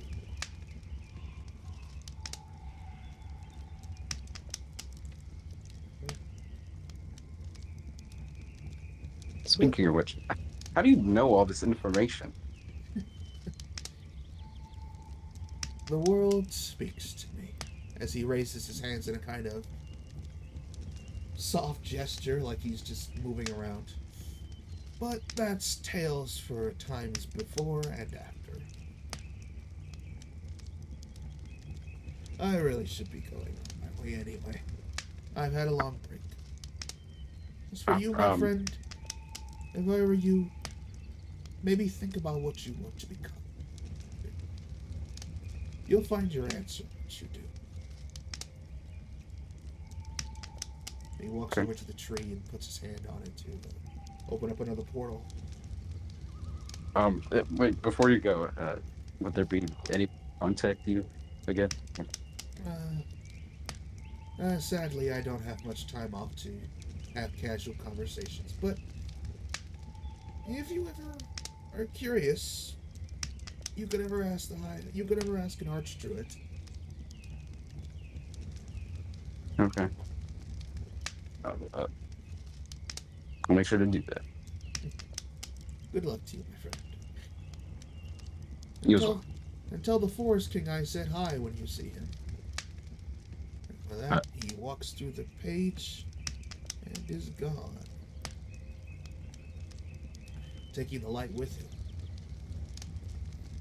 You hear in the dark splashing behind you, rising out Azrael as he has a fish in his mouth, saying, I am victorious, for I have caught the biggest. Look upon Good. my... Where did that man go? He had some other things to do, but yeah, And you you should look break. upon my catch, and behold its luster. Very impressive. Let us feast. And he flies back over.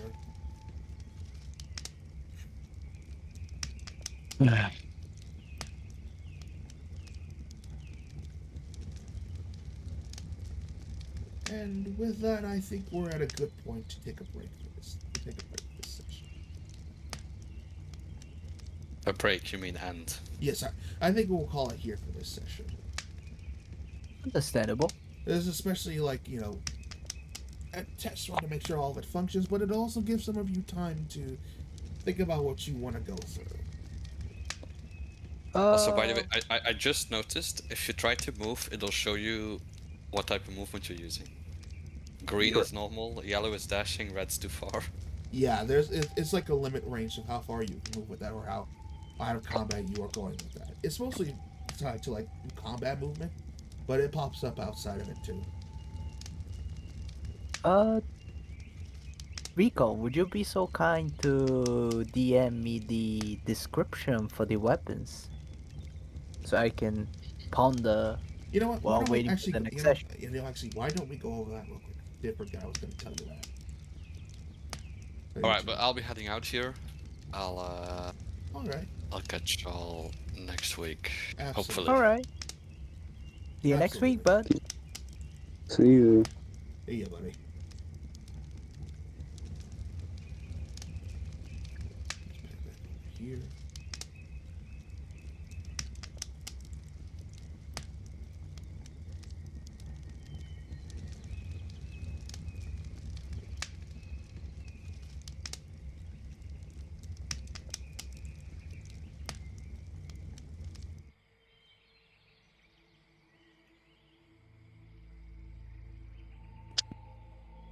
As each of the weapons begin to speak up, the first one to speak up is the Great Sword, as it looks upon you and says, I am known as Grass. This is so hard to say. Graskachar. Graschar. Graschar. Certainly an ancient language. Grastachar. Yeah, Grastachar. That's it. I am Grastachar. My imbuement and weapon itself would grant you the power to strike down those in an almost destructive and disintegrative holy radiance. My power is unbound. You hit any, and they will yield to you, melded by your power. You strike them again, and they will be truly eliminated.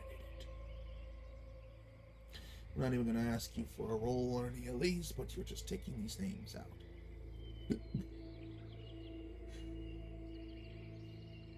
Next weapon to speak up is the Ruins Wing, which speaks to you in common. It says to you, I am Yarwish. I take nothing but excellent desire for fighting and combat. With me in your hands, there is no chance you will ever miss striking down your enemies again. I can deal even further range into anyone you desire, whether here or far. I will strike them down at a distance, and then bring me close to tear them to pieces. No attack you make shall miss, whether near or far range.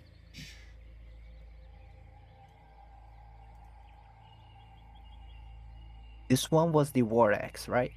No, that one that spoke was the spear, Ruins Wake. All right. Moonswake. Okay, let me keep that in mind. Thank you.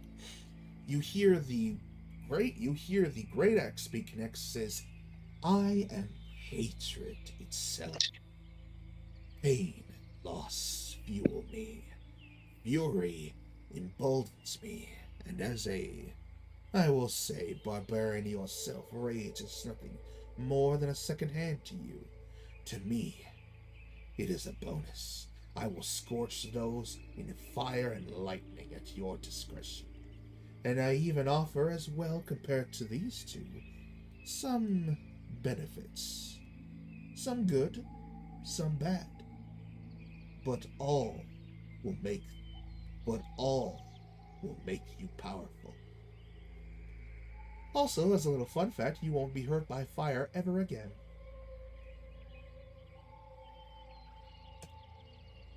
Interesting. Alduin do be burning us occasionally. Speaking of which, also Queasy, welcome back. Yeah, I'm on break right now, so I thought I'd listen and see what's going on. Alright, well, you are just in time as I'm describing weapons and whatnot. Uh, you know, anybody want to show him Describing so Trevally getting fire immunity? Crazy. anybody want to give him like perspective so we can see? Oh, Ooh. don't mind Are you me. still using Foundry? Yes. Any luck being able to work with it? Oh, I used Foundry with my old Sunday group. Ah. Ah, so you're experienced. Okay, good. Then you at least know it. Yeah, And you yeah, hear I know it. speaking out from this one in common, and it's like, I am Syra. I enjoy taking down enemies as well, but I also enjoy breaking their minds. There is also in my hand, no one shall ever have the ability to tell a lie to you that you cannot see through again. This one was the scythe. No, this one is the Warhammer. So Warhammer, far we've okay. had the great sword, the spear, the battle axe, and the warhammer, or rather the great axe and the warhammer. Alright, so And last but not least, turning over and not even dismissively speaking to you, it says in Elvish, "Not like it matters whether I speak to you. A simpleton like you could never grasp my fine language." mm, And you hear Grass Katar say, don't mind him. He's snooty like that and is sparingly speaking his own high-end value language. He's too good to talk to us.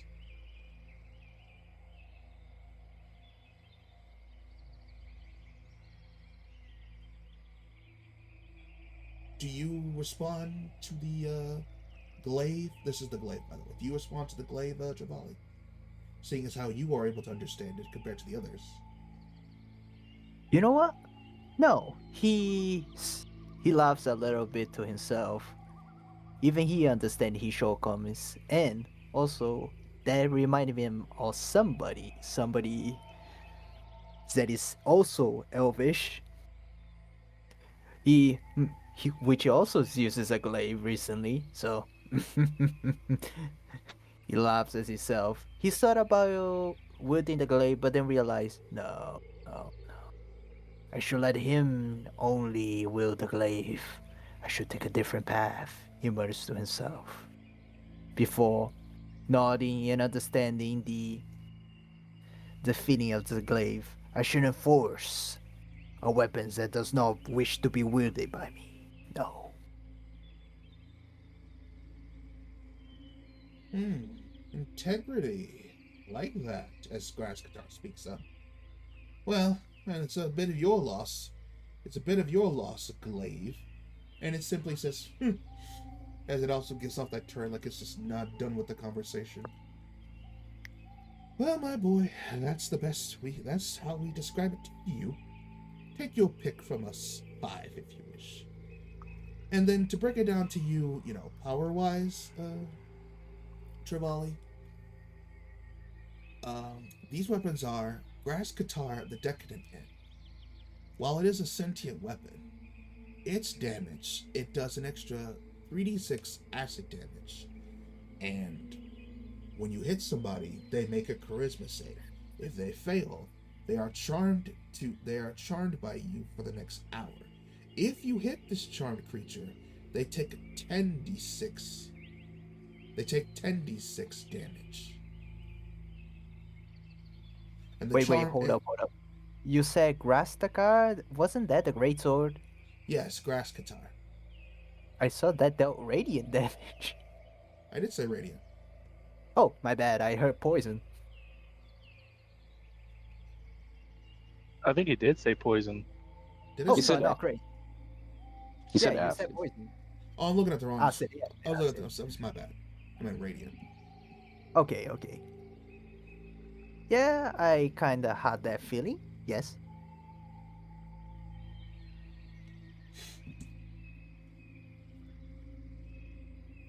Hitting the creature, of course, does take the charm off for 24 hours, but you know, it's a nice way to get them to stop biting you, but then also deal heavy damage.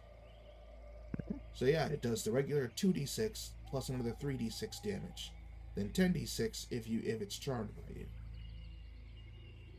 That is pretty cool. The spear is known as Ruin's Wake. This is a +1. Oh, by the way, it's a +3 greatsword. Oh, nice. Yeah, Ruin's Wake is a +1 spear. However, it does an extra d8 piercing damage, and you can throw it and it will fly back to your hand. Mm. While also wielding it, you gain advantage on any attack as a reaction. Wait, how does that mechanically I'm sorry, work? yeah, let me read this. As a reaction, when you are hit by a melee attack, you can make another melee attack at advantage as a reaction. Ooh, that is actually kind of the worst mechanically for me. I figured, Especially because of the advantage, because my frenzy does not need to be advantage. It's me using what's it called, reckless attack, which gives me the advantage, not me having the advantage on the attack. Right. All right. So I kind of be doubling down on the advantage. True. All right. Now, the Great Axe is known as Hatred the Wrathful Edge. This one, is a +3 Great Axe. It deals an extra 2d6 fire damage. And since you are a barbarian and you go into a rage, 6 creatures within 10 feet of you will take 46 fire or lightning damage upon you activating your rage. Furthermore, any creature that touches you or hits you with a melee attack within 5 feet of you will take d6 of fire or lightning damage. You also, like I said, gain immunity to fire while holding on to this and can walk across molten rock as if it's solid ground. In addition, this weapon comes with benefits. It comes with one minor and major benefit and detriment to your character. Oh, okay. This one is more berserk-like. I like that one. Yes. Then we get to Grovel Smash, the Warhammer. It is a +1 hammer, but it deals an extra 2d6 bludgeoning damage to targets you hits.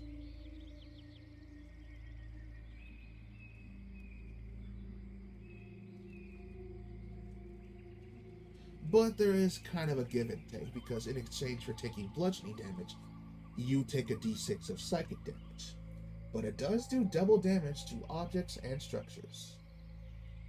In addition, you have advantage on all insight checks to discern lies told to you in the languages you understand. And this thing will also give you Abyssal, so you can understand that. Understandable.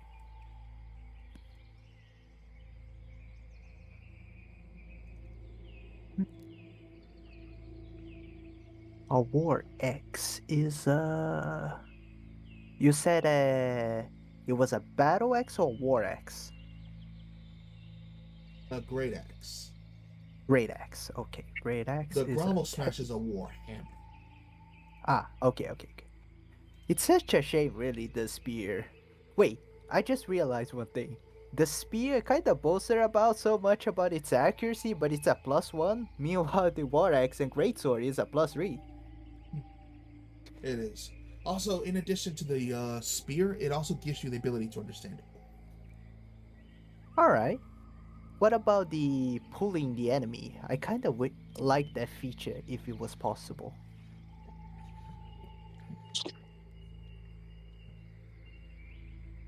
That comes with as you toss the weapon with your range and make it like a range throw. Like, you know how like spears do when you toss them? That just comes back to you. So it has a distance of 20 feet and then a long distance of 60. Wait a second. Hmm. And then finally, there Spirit? is the last weapon, the one you noticed didn't speak, the scythe. It doesn't do anything much. Or rather, because it has not spoken, you're not entirely sure what it can do. Understandable.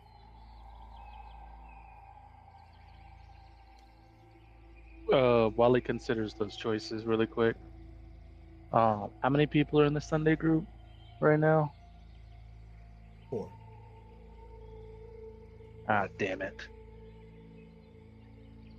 I mean, if you want to shift over, that's fine with me because there was somebody who I think wanted to try this campaign, but I was trying to keep. I didn't want to like overbalance it because they wanted Saturday. Okay, give him Saturday then. I kind of have to switch to Sunday. No problem, no problem. We'll work on that a little later. I can't put you in next week though because we're working on a thing, but definitely after that. Oh no, it's fine. Do you remember what character I wanted? He's a wanderer, so just gotta set up, figure out where they would find him. All right, no problem. That's actually easy enough. He wandered so hard. He wandered into a different dimension. No. It was nice play with you, Quizzy. Yeah, I was actually gonna stick with this next character too. Oh, I mean, speaking of, you can still stick with it, you know, if you change out of it. oh, I am. But were you gonna use the characters we used for the Christmas thing as enemies for the other group? Yes. Oh yeah, you Funny just enough- missed the Ah, session. damn it. You yes. know, So unfortunately, your Florida man cleric is not going to be a playable character. Damn it, I wanted to play that class because I think they have a healer. I mean, if you want to play that class, you can. You just can't be the Florida man cleric. Yeah, but that's typically the. I don't know why I don't go Florida man. It wasn't Florida man, but anyway, what's their healer? I just had a few questions before Their I go. healer was The a. break's about They over. technically do have a healer. It's a Tyran. She takes upon support and healing, whatnot. You know, as she puts it out of the containers to like charge them up. wait, Tyrion's the healer? I thought she was considered the debuff, the crowd control mostly. She does, but she No, also remember the carries- whole change thing?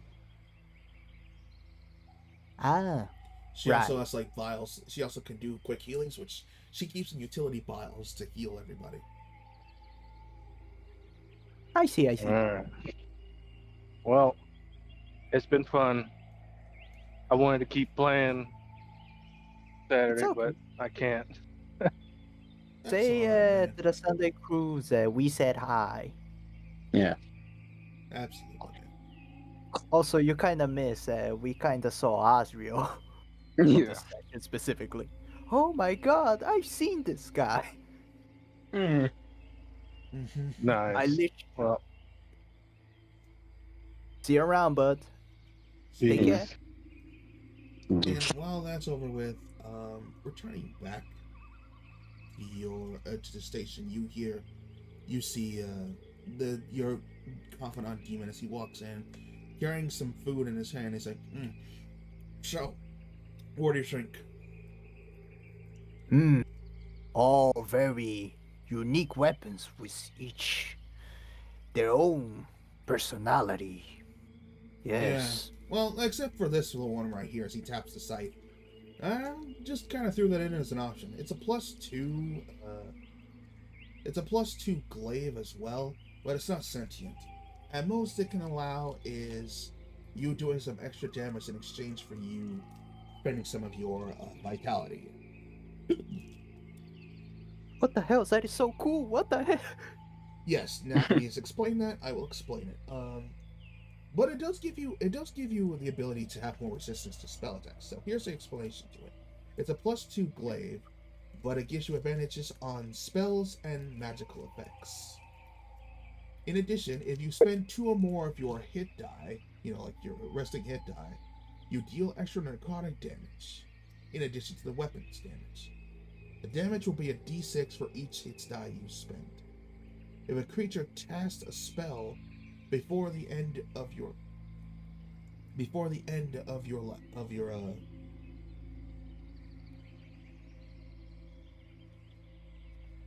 or if a creature has cast a spell since the end of your turn, the damage will become a d10 instead of a d6. Echo, I know you're not here, but I'm not gonna sugarcoat it. Why the scythe And is so the cool. creature will lose spell slots. Like, let me put it this way: if a Oh creature my- if a creature starts casting a spell on you before the actually doesn't even say on you. It says it just casts a spell since the end of your If the creature starts casting a spell after the end of your next turn, that they will take d10 instead of d6, and they will lose a spell slot of a level equal to the number of hit die you have sacrificed. So if you sacrifice like 3 hit die, they lose a level 3 spell slot. Yikes. Or okay. Not gonna lie. as a I'm not gonna sugarcoat it. Why is the scythe that one with no CTS is somehow pretty cool in my opinion? No, I just wanna point out, why the hell does Yarwish get to bolster himself across the other weapons? He is a +1 weapon with a retrieving property. I see kinda artifice I can make that. Don't tell him. Now you'll hurt his feelings. He's very prideful. Oh, and also, if you give up 5 hit die, you can create a magical barrier around yourself My God. that Oh deflects my spells up to 5th level. As a scythe main, this makes me happy. I'm not a scythe man, I'm a spear user. And I'm a friendly Polar. and allied creatures within 10 feet of you also gain advantage on saving throws of spells and magical effects. However, it does become concentration and will last about 1 minute. So, Oh, no it's using concentration. rage if you use this or use that. So you thought about that. Okay, it is a fair trade-off, yes. But still, goddamn Echo, god damn, like 5th level? That's crazy. And the ability, it's a +2. It has ability to deal with mages. It gives you resistance, so it boosts your saving throws, which for a barbarian, which can get easily shut down with a fail of wisdom, that is insane. Yeah.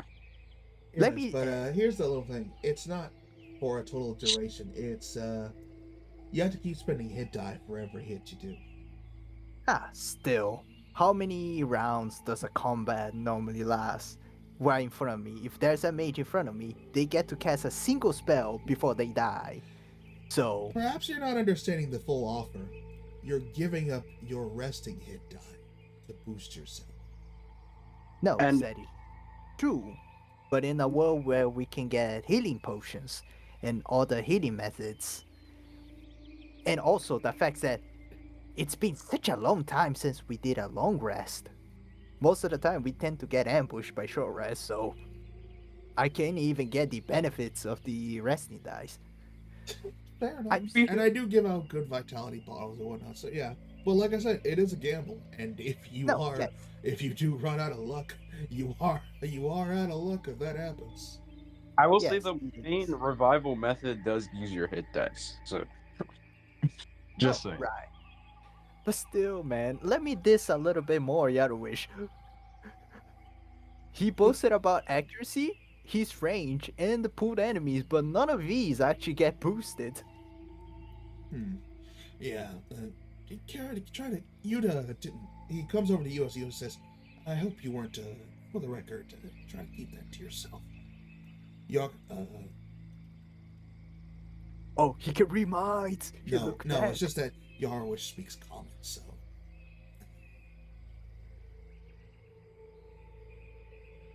You know, to be honest, it's because of the weapon itself, it's so good for me, because it's a spear specifically. For example, Greatsword, Warhammer, and War Axe are very difficult for me to use because of my feats. I got Polar Mastery, and what I'm going for relies on the polearm mastery. Well, why not take the 2014. glaive? That's a pole arm. Yes, it is, but let me see.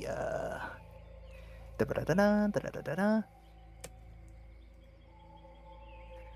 It is, but I'm technically a spear user, you know?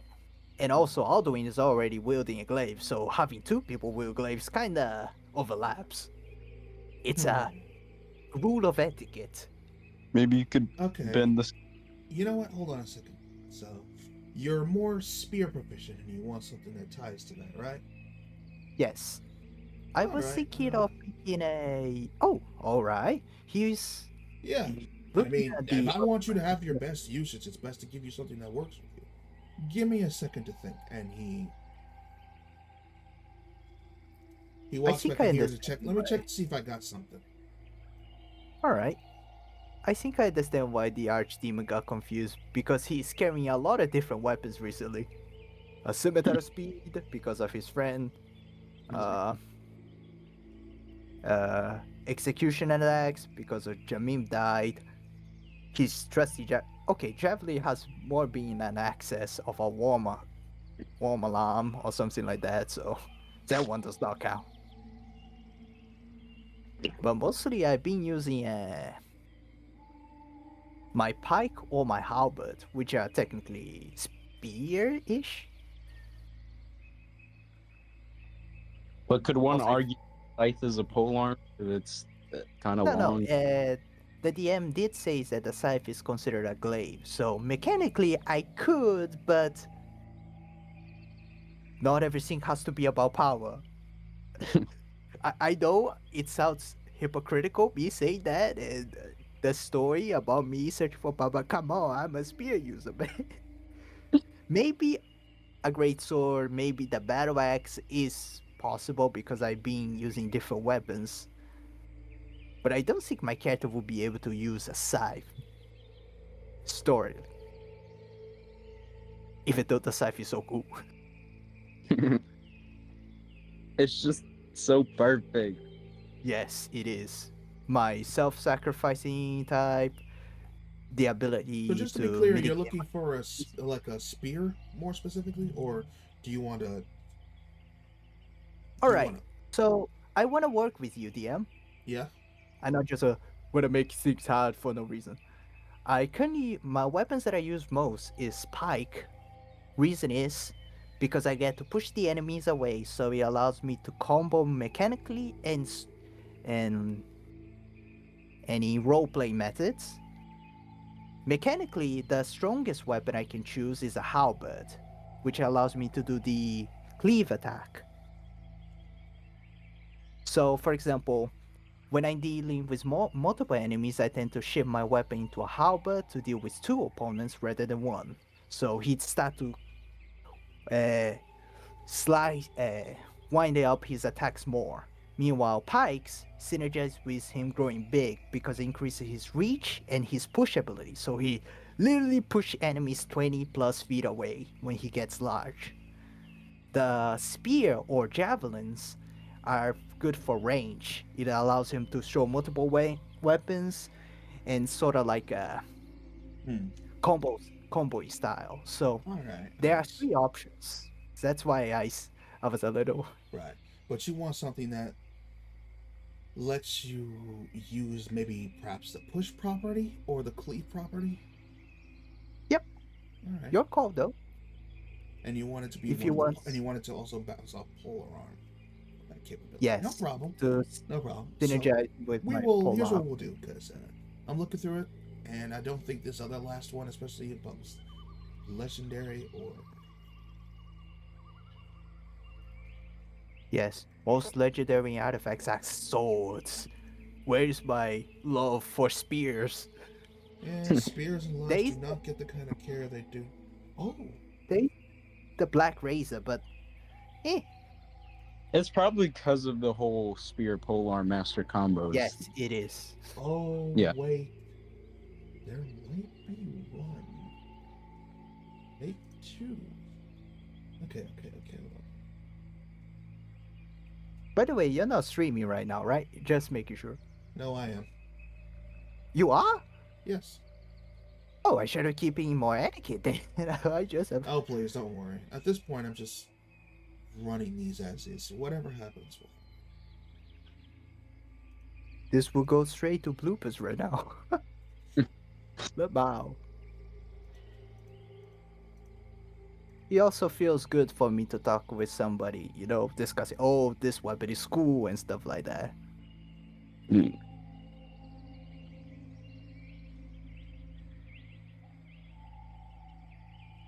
Hmm. Hold on, Between the I 6 got a couple weapons. more things to see if you want to work through. Alright. And this time I'm going to give you the description because now that he's here.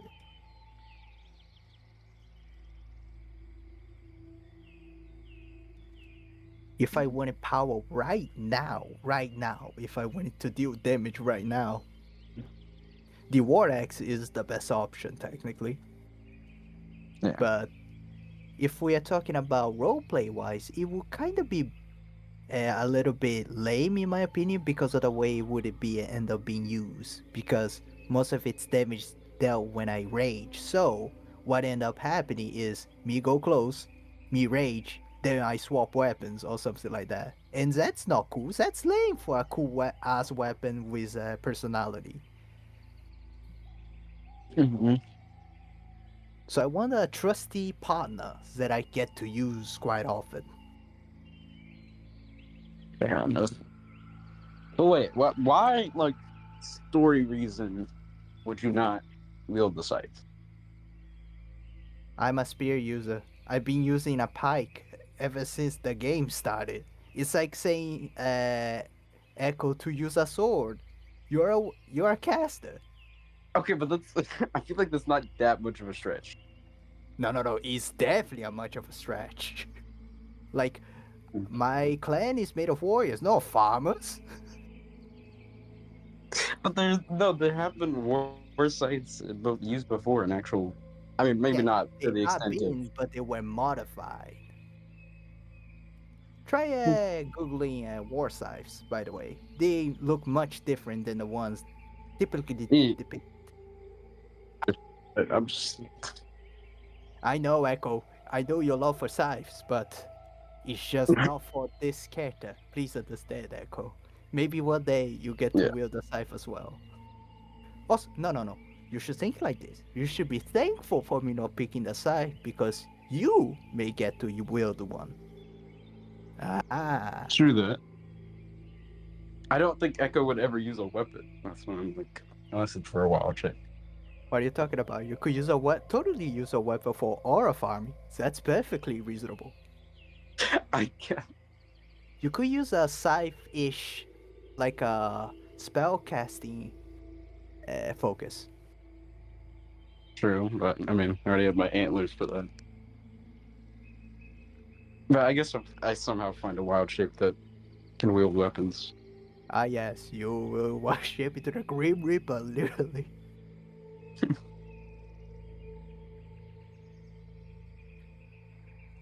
But yes, being able to get this much of a choice is really interesting. I don't. Oh wait, what Yes. was the weapon again? The weapon selections are a War Axe, a Glaive, Warhammer, Greatsword, Scythe, and Spear. The War Axe, it's more like Berserk, like I said before. It deals damage when I rage. It deals damage when people get close. The damage is like burn, fire, lightning, and gives me immunity to fire. The Glaive did not tell me anything. The Warhammer, it is it deals double damage to objects. It gives me insights to life or any language that I understand, and it's like a pretty decent weapon overall. The Greatsword deals a lot of radiant damage, and they need to make a save or take even more damage. The Scythe, you already know that one, and the Spear, it is a +1, and when I throw the weapon, it comes back. Yeah. I feel like one of these weapons doesn't belong. Come on, I wish I would have so high expectations for you. Yeah, I honestly expected like the two like pole arms to be like spectacular than the Right. rest. So he kicks open the door and he's like, all right, I got a few more fitting there. There are pikes, halberds, and a couple spears, about 5 in total. And he walks over, waddling in his hand. He's like, lays them against his desk this time. Like, I Oh gotta no, check he's for the like, other two, but basically this is what I got for you to ship. And he first pulls out this. It looks like another scythe, but the tip is far more pointed out, and there's even a broad axe side to it. It radiates also fire as well, and the blade of the axe is smaller compared to the other one. But it seems to have the handling and position of a halberd, as you have recognized before. ah, I see. Second one he grabs is what appears to be a bit of a shock to you. It looks like it's a tree branch, but as you pulls it out all the way, it's an intertwining wooden designed spear that comes with kind of pulsating colors of green and beige, where the bottom seems to look like some sort of deterred core that's wrapped around itself, and the tip itself is basically laced to what seems like lime and moss green.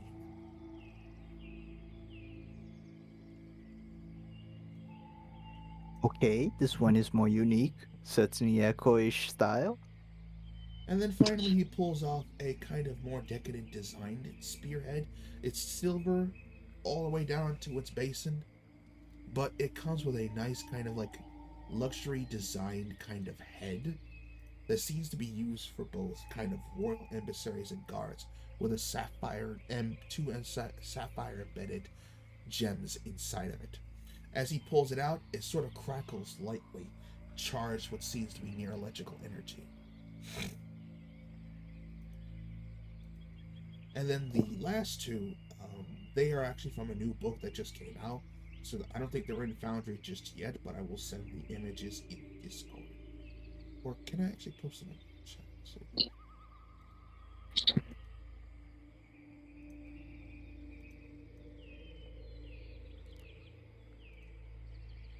So flame halberd, stick, cool looking. Stick, silver spear. Yeah. No need to diss the wooden spear like that. Hopefully, it's better than yellowish. Nope.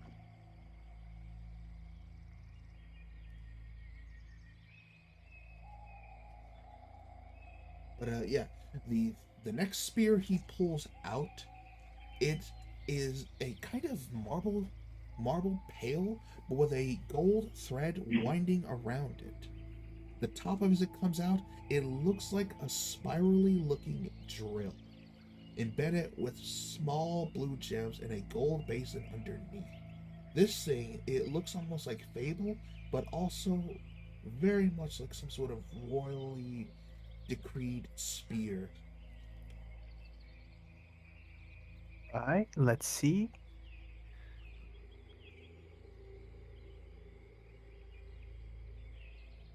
Okay, I see it. And then last but not least, he pulls out one more longer pike. This one definitely feels with the weight of an ancestral and spiritual feel. And upon you seeing it, you feel almost drawn to it, as it seems to be radiating tribal kind of attributes with prong holes through the middle of the blade, but the sharp part still intact, a cloth wrapped around the top of it with a slight tether taking off of it. The wood itself is also kosherly designed, and as he pulls it out, a green ethereal kind of energy radiates off of it. And you hear whispers as it touches the ground.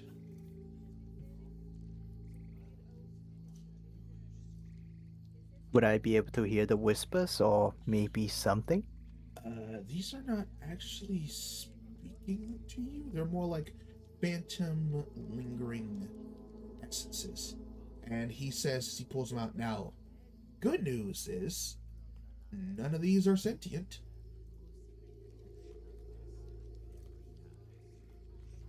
so a little less headache for you, you know? Hmm. And then he begins explaining each of them. Now, the first one up he explains is the Soul Searing Scythe. This is a +2 halberd. While holding the scythe, you can speak its command word as a bonus action. This will cause soul-rending flames to erupt from the holes within the blade. These flames are harmless to you, but shed a 40-foot bright light in a radius around you, with another 40 feet of dim light. While this scythe is ablaze, it deals 3d4 fire damage to whoever it is. It ignores resistances and immunity, and it becomes necrotic damage when it hits a creature that has any way or ability to absorb fire. In Okay. addition, when you score a critical hit with this weapon that is not a construct or undead, the target needs to make a DC 17 Constitution save, or it'll take 3d4. It'll take an extra 3d4 necrotic damage and is stunned. Okay, this one is very good. When you reduce a Yeah. creature to 0 hit points with this weapon, its body and soul will become immolated. Basically, like crusted over like it's, covered in lava and stuff. And it'll be destroyed unless it is a construct or undead. So basically, yeah, you destroy this thing, body and soul, in ash and fire. You know, I'm more impressed that the halberd scythe has the effects that I thought the greatsword would have. You think so, wouldn't you? The second Yes, one he is the yeah. Spear of Galewood. This is a +3 spear, and while holding it, you ignore difficult terrain and are resistant to piercing damage. This also counts with 5 magical charges.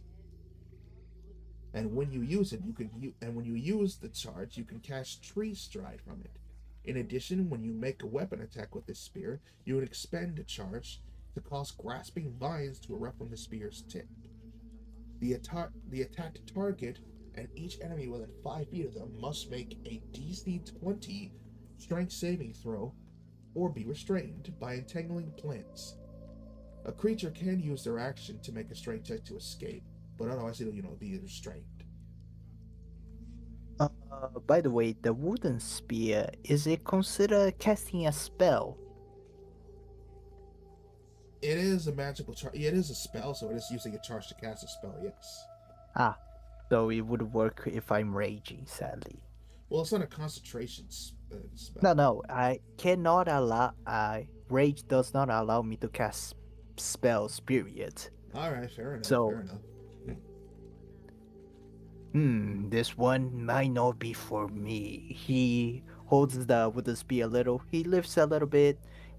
He notices the weight is a little bit too light for his liking. That's alright. I do have this one, although I think this one isn't really for your taste.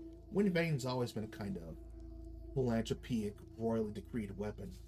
Plus, I did steal this from the prince of the air elementals, so I kind of have a bit iffy letting you run around with this. I see. Yes. Anyway, Windvane is a +2 spear, and it deals an extra D6 of lightning damage.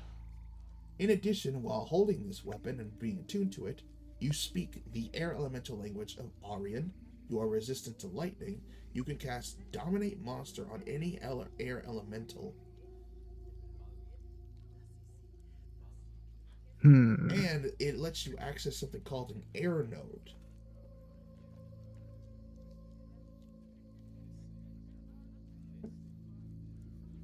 It lets you perform a special ritual using the song within it to conjure up a devastating orb of air called orb of air. You can only use it once per dawn, but basically this orb of air, I believe, it's like actually, yeah, let me put this in the chat. This is the best description for it.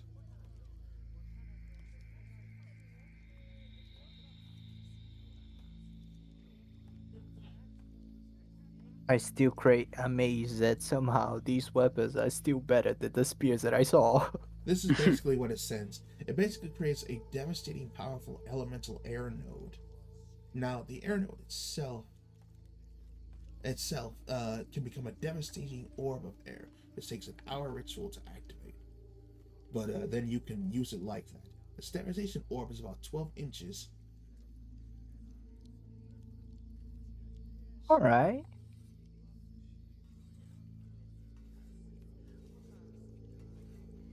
I'll just let you read it and you decide what it be. All Basically, right. this is a very decadent weapon. This is why he was saying it wasn't for it, but also, it is what it is. There also is one flaw to it since I did steal it.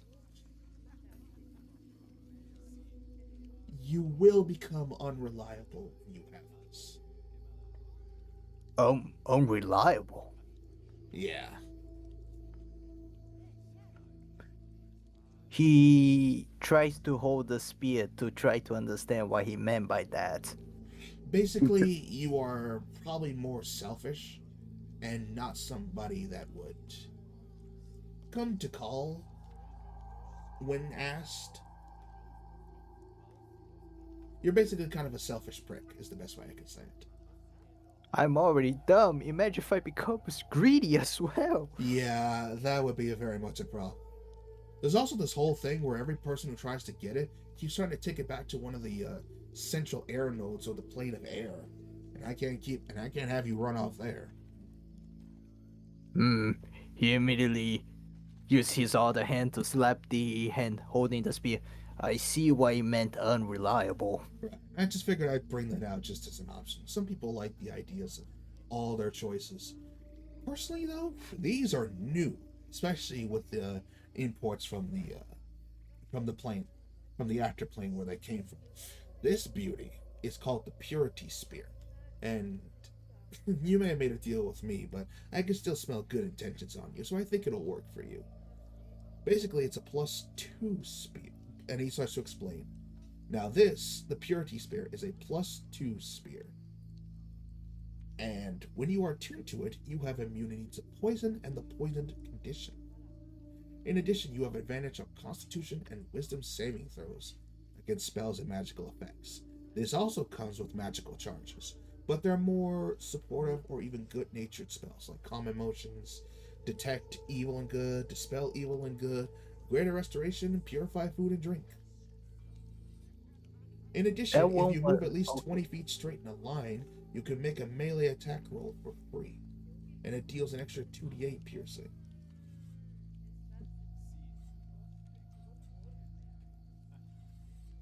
that was the ones that it looks like royal with a bunch of gems in it, right? Yes. In All addition, right. while you are tuned to this, you cannot be cursed in any way. Mm.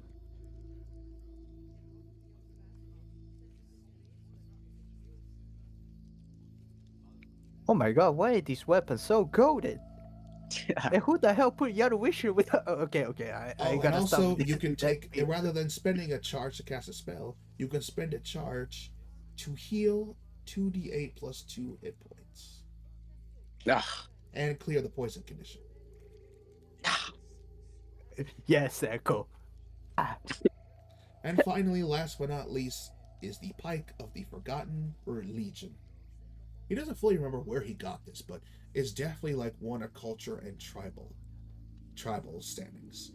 This is a +2 pike. It comes with 6 charges as well. But these cast spiritual or astral kind of ethereal kind of spells, such as Mirror Image, Phantom Steed, Speak with the Dead, or Spirit Guardians. In addition, once on each of your turns, when you hit a creature with this pike, you can choose to summon a spectral warrior. Until the start of your turn, this target is haunted by this warrior, causing it to have disadvantage on attack rolls against you. This does not affect undead creatures. In addition, if you take the magic action while holding this pike to expand 3 charges and point it forward commandingly, 5 spectral-like warriors will appear before you and march in a 25-foot wide, 50-foot long line in any direction you choose, sort of like a battalion charge. Any creature within that area must make a DC 17 intelligence saving throw, not including undead creatures. On a failed save, the target takes 3d10 necrotic damage and 3d10 psychic damage, and is affected by the the spectral warrior, aka summoning the spectral warrior to give them disadvantage.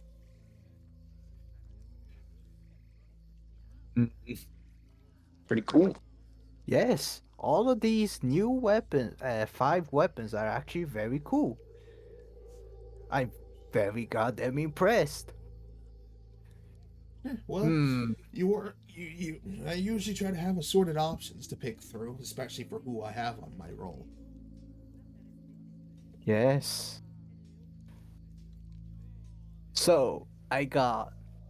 So seeing the new 5 weapons outside of character, the Halberd of Scythe is a very, very good weapon because it also managed to mitigate resistances by changing its damage type. And I'm not sure about the wording, but depending on how it deals, for example, DM, the Halberd Scythe, the ones that has like a halberd and a scythe in The it, soul searing does scythe, it yeah. change, yes, does it change the damage to deal fire or necrotic, or does it deal an extra fire necrotic? So, for example, I deal a 1d10 piercing and 3d4 fire when I use a bonus action. How So does it it does work? 3d4 fire with any hit, but any creature that Yes. has the ability to like absorb or negate the fire, like that, like as a spell reaction or a trait like fire absorption, it turns into necrotic damage instead. When you score a Ah, critical, when you score a critical, they gain. It says on a critical, the damage turns into necrotic, and they get stunned, but that's kind of interesting, I guess, because like if they're immune to necrotic, then does that mean you still? It doesn't say extra necrotic damage. It just says on the Constitution save if they fail, it takes 3d4 necrotic damage and it's stunned. I think the benefit is the stun rather than the damage. I can True. obviously, but yeah, the damage is good because it's a 3d4. But Oh wait, no, that's only on the save though. So you still do the 3d4 fire damage on hitting it, which will be ah, critted. So in other words, yeah, it oh, is an extra 3d4 necrotic damage. okay, that is good. The wooden spear and the silver spear is a little bit doesn't. I cannot use it very well. The fancy royalish spear is somehow very strong because the supporting spells are used when I'm not raging, which Yeah. that's when I want to cast the spells supportively, and allows me to heal, which it's insane value when have when I take half damage for most of the attacks.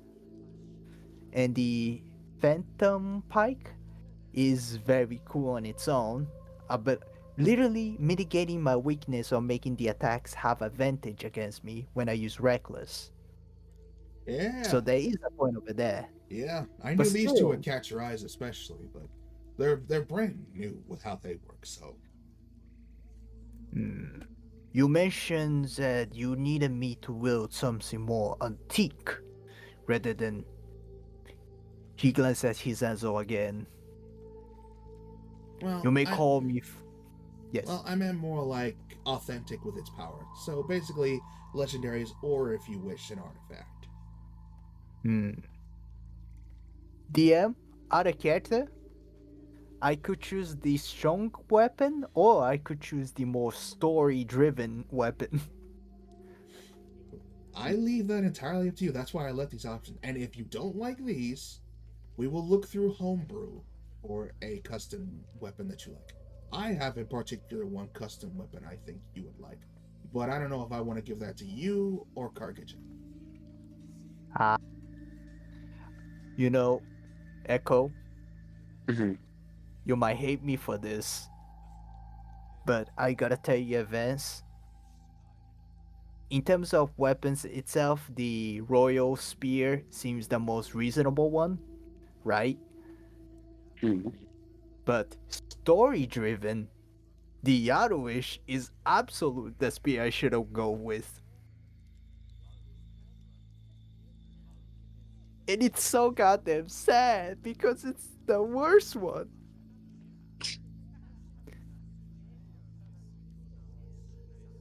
You know, the story about letting myself go as I slowly let myself go.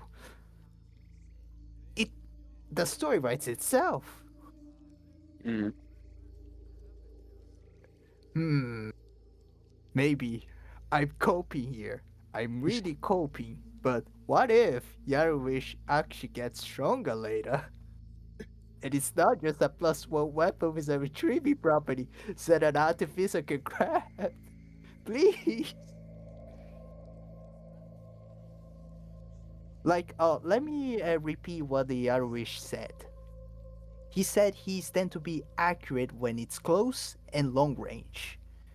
He Mm. has a so it is interesting because let's do the theoretical ideas that I wish for the weapon. In exchange, so the weapon itself would serve more like a combo-ish weapon for me. As I use it right now, it won't serve much, but at the Layla level, it's gonna synergize with my main weapon, and I'm gonna use the Yaruish as my secondary weapon. So it would be pretty sick. The second part of the description you said about Yaruish is that it will bring its foe close to me and tear them down. So I thought it would have some sort of pull mechanic. So when I hit that enemy, I will put them to my range. Oh no, what I mean But is I, that it has that range because when you toss it, it flies towards them, attacks them, and comes back to you. yeah. No, mechanically, that's what you said. But what I thought it would do is like when I hit an enemy, they make a save or something like that. But if they fail something, I get to bring them back along with a weapon. And so I will start beating them out with my main weapon or continue hitting them with a spear. Like Scorpion. Yes, Shit. absolutely brutalizing them, which makes sense for that sort of spear. I mean, yeah, the It's idea of true. an evolving weapon and the cool factor of Chevalier throwing us. Yes, And and if that's the case, then let's play this out real quick. As you're eyeing more of those spears, you hear behind you calling out to you, it's like, "Wait!" And you see Yarowish practically rolling off the ground. It's like, "Take me with you, please." I do not. I have yet to begun to explore what I can do. I assure you, trust in my power. You will gain glory. You will gain greatness, and I have only begun to grow in power. And with he that, Virgo comes over and he's like, "Oh, come on, give it a rest, Yarwish. I know you're currently dormant, but you could at least try to have some dignity." dormant. Do weapons tend to sleep? He wonders a little as he Oh, looks. I'm sorry. I should have explained this. I guess I take the common knowledge of artifacts a bit too literal. And with that, let's pop a little bit of lore.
Uh, Are you saying something, DM? No, that's not me. It's one of the background noises. Ah, okay, okay, my bad, G.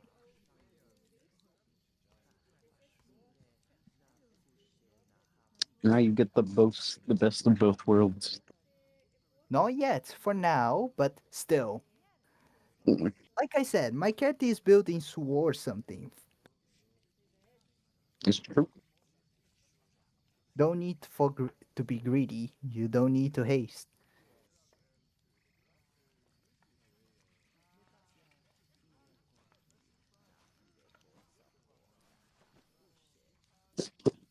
Also, I kind of like the fact that I don't get to show my hands all away. I still get to use it.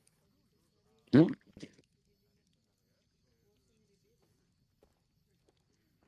maybe you could upgrade your Enzel with like a magical blacksmith or something. Yeah, maybe, but that might be way further ahead. But Mm, still, now I get a story reasons that I keep my main weapon, and a story reason I get to become stronger as well by having a side weapon. Hey, Drac, how you doing? Hello. Hello. Hello. We're Got it. almost wrapping this. Are you also excited? There might be, there will be Foundry for your crew as well. Yeah, I don't know what we're gonna be doing since it was technically supposed to be continuation of Tyrion's turn next. We'll probably Oh, be you went. pivoting back to you because, um, uh, why am I forgetting his character's name? Cargagen? No, no. Who played the mushroom? Oh, The Mang? Adamant. Adamant. Yeah, Oh, Adamant is currently with Bernard. Bernard, and I've basically exhausted his point of turn, so there would just be idly waiting. So we probably will be in the stands at some point, hearing about your fight, but we're going to be pulling into you next for your next round. Then we'll pivot back to T Run. Then probably you'll Yeah, come let's back to what. me. What god can I piss off this time, gentlemen? Let's find the fuck out. We will find out. and I'll wait from the We sidelines. will find out. But anyway, here's the bit of lore. As he says to you, and he says, as you may know, artifacts are some of the most ancient magical weapons here in this world. Compared to any other magic weapon you could forge, multiply, replicate, duplicate, copyright, fraudulent, artifacts, well, they are from the time before. They are from the time before, and they themselves cannot have their magic change. They don't actually remember it, and believe me, I've asked it, but they do carry with them great purpose. Those who have an artifact are said to be able to unlock more potential power than anybody else in the world. Categorically speaking, they say there is at least 80 around in the world somewhere, and possibly even more lost somewhere in the seas beyond. But people take what they get with them. And one thing I've known is that some of the more older artifacts, they possess the ability to evolve. But there have to be conditions that meet each of them. And they can vary from weapon to weapon.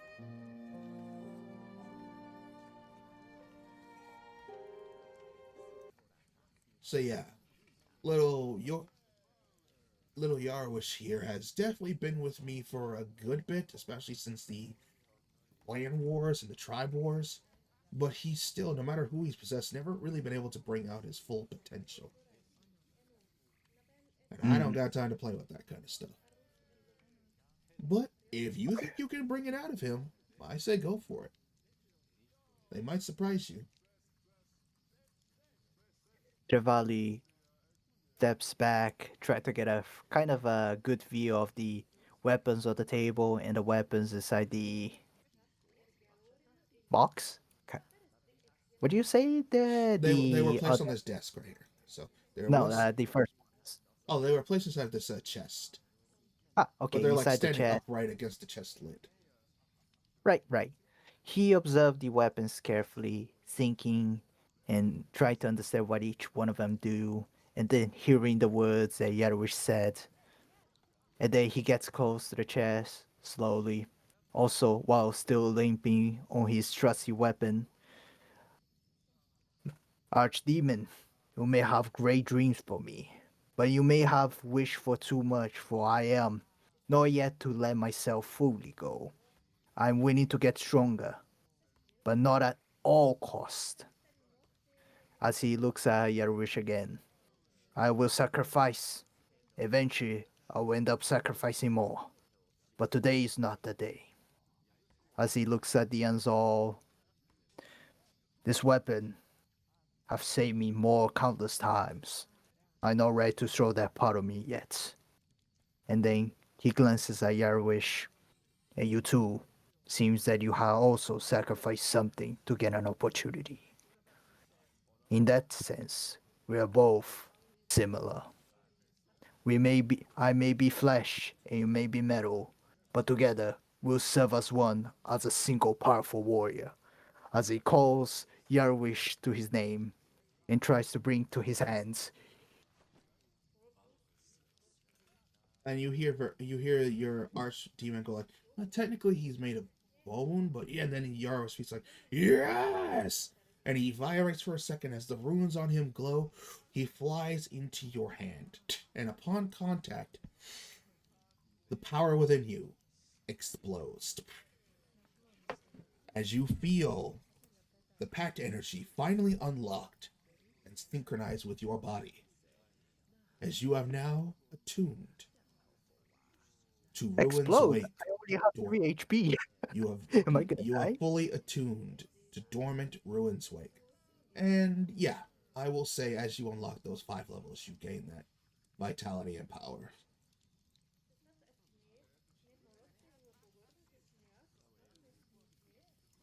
Wait, what do you mean by the last part?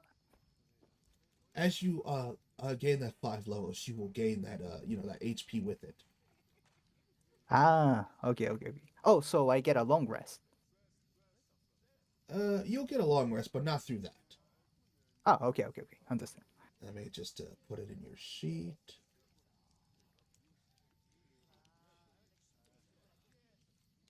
Man, I got so many weapons. I gotta change them.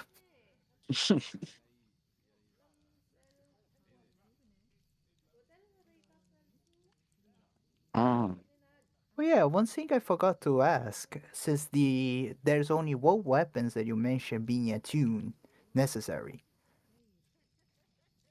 Does this weapon would count to one of my attunement slots? It So I would need will. to. So you will lose an attunement to one thing, which will be ah, which would be probably the scimitar of speed.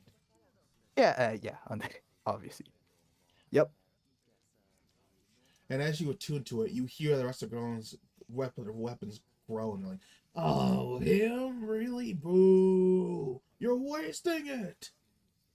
And you hear actually a light chuckle coming from the other glaive over here, the elven one, as it chuckles like, maybe he has some, maybe he has some good virtues after all. I still won't let him touch me, but perhaps he's not so simple-minded, or at least susceptible to give in to greed. How I wish I could go home. And you hear slightly with a acidic burning tongue as Garkatas starts to glow green in the chest, and he's like, "You will regret this, boy." And then kind of falls forward into the chest as he's just like done with the conversation. The others also do the same. The glaive turns and actually pivots its blade head towards you as if it's looking at you.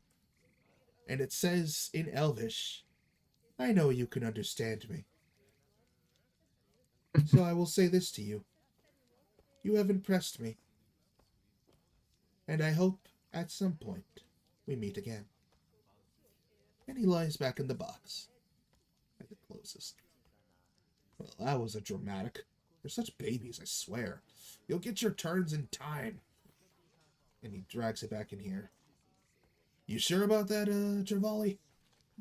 I've had plenty of Absolutely. I've had a few other orc leaders and whatnot try that. They've never been able to get it out. That's for me to find out. I suppose And as so. you may say, I think for what you mentioned before, if I'm not able to bring it out its full potential, it truly means that I have no potential at all. And you see him grin widely, showing slightly fanged teeth, and his eyes shimmer slightly golden. He's like, "Now you're speaking with ambition. That's my boy. I will watch you with great interest with what you become. But for now, I have one assignment for you.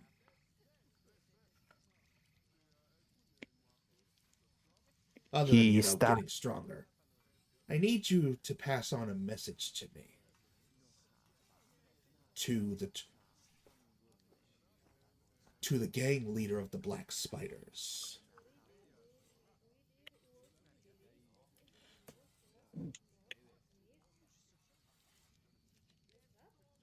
Yes. You'll find him somewhere in Sprite City, at his nightclub that he runs.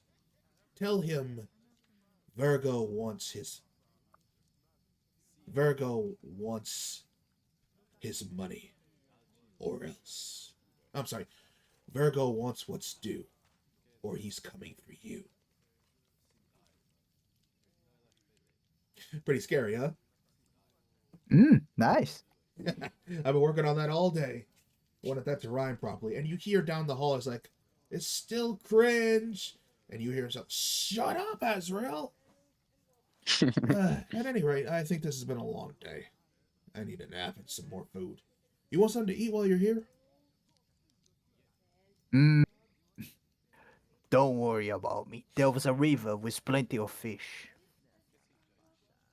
All right, but you might not have my time to eat it. I don't know if you remember. I don't know if you heard me, but this is the Nine Hells. Time's a bit different here. Oh, really? Yeah, Realizing that his time will be a little bit faster. yeah. Still Let's get you looking back for home. But I'm not going to leave you while you're weary and sick. Hold on a second. Oh, wait, Let me I see. don't want to stand on that carpet. And he pulls out something. He's like, here we go. You see him hand you a deep, kind of earthy crimson. It almost looks like blood, but it shimmers and glitters. He's like, potion of vitality. I never were the one to refuse a suspicious drink from a stranger. Down the hatch it goes.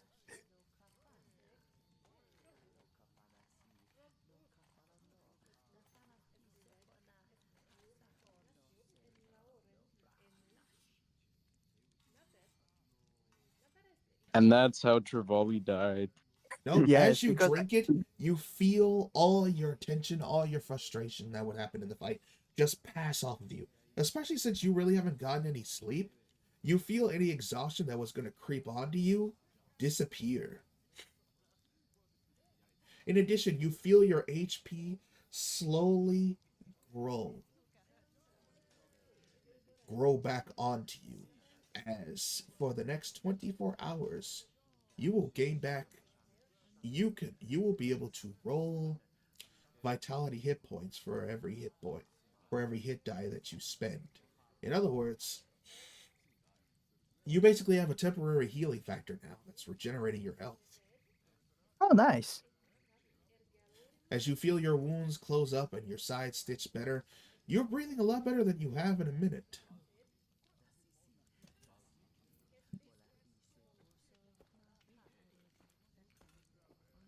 I had how much HP for now?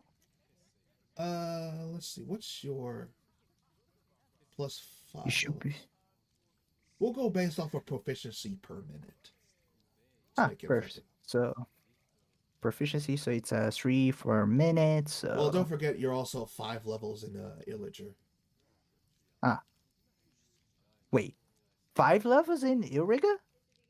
Well, that's where you were going to put your next 5 level ups, wasn't it? Around that, yes, like 4-ish. Yes. All right.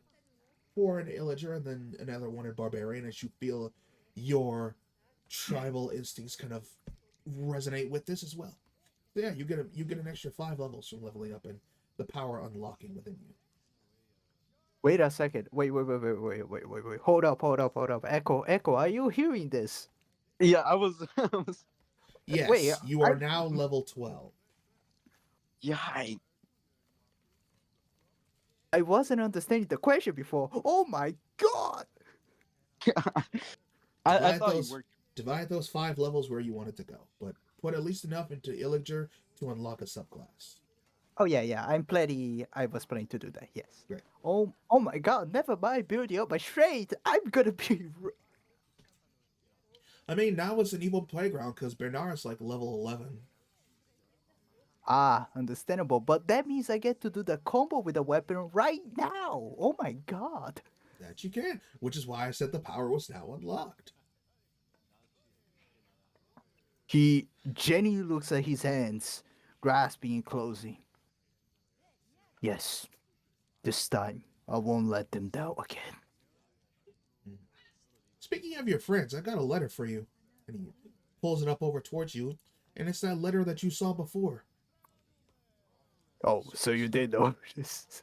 Yeah, it's from that small short friend of yours, fairy friend, Tyran. Oh, Tyrion. How's she doing? Well, last time I saw, she made her own journey in point. You best read the letter if you want a full update on the whole thing. I don't think I should be the one reading. Well, I- give it to the others then. But for now, let's get you out of here, and I mean fast, because I think the Death Guards smell you now, and they're going to be coming here any minute. I don't want to deal with that. As he kind of hustles you towards the portal, you hear off in the distance what sounds like roaring, grating metal as something thumping is coming this way. Oh, great. Here comes the knights. All right, home you go. And remember, I put some investment in you. Make sure you pay it forward. You heard that, Yarwish? We got something to prove now. Yes, this is just the beginning. And with that, you disappear back to the material world. And this is where we will end the session. Yippee. Ooh. I'm also. Goddamn, 6 levels? No, 5. You're level 12. Oh, 5. Still, 5 levels? 5 levels is insane. Honestly, I was looking for a way to even the playing ground after Bernard drew that freaking deck of many level up card. And you were probably the best option to boost you out and give you that further advancement, while also making your deficit and ode to this archdevil a bit more grounded in. Oh my god. And it's so funny because Aldo is not even here, so he doesn't know. It'll be very awesome when you show up on the battlefield, more powerful than ever, and depending on your subclass, probably decked out in something. Yes. Also, Well, and I my will power- say this in confidence, Yeah. when I said that artifacts also unlock your true potential, artifacts are what you need to go past level 20. Oh, you heard that, Echo? You need a weapon. That scythe? You heard him. You're gonna get a scythe now. Little side quest now. Well, I guess the debate of the strongest party member is kind of solved here. Watch me still die on the next account. It would be so hilarious. It would be so sad if you die now at this point. I'm building something off of you, and Don't worry. But is the Foundry plan to be up for a little bit while for me to add the 5 oh levels? yeah, like I believe Illager is already part of it, so you can definitely level up as is without having to import the character. But yes, it will be up for a bit, but I am gonna pause it here and put our All right. session off and done. And with that, I want to thank you both for joining me, and I'd like to thank my great audience for being here tonight and enjoying this game with us. I know where, as we all say, that it can be a bit touch and go, and it will still be touch and go, but I am glad to say for now, we are back on track to begin this campaign and continue. Thank you all so much for joining me and watching this. Remember to like, share, subscribe on youtube.com or kick.com/ReconZebra. And I will catch you all in the next session. Good night and good game. Goodbye. Okay.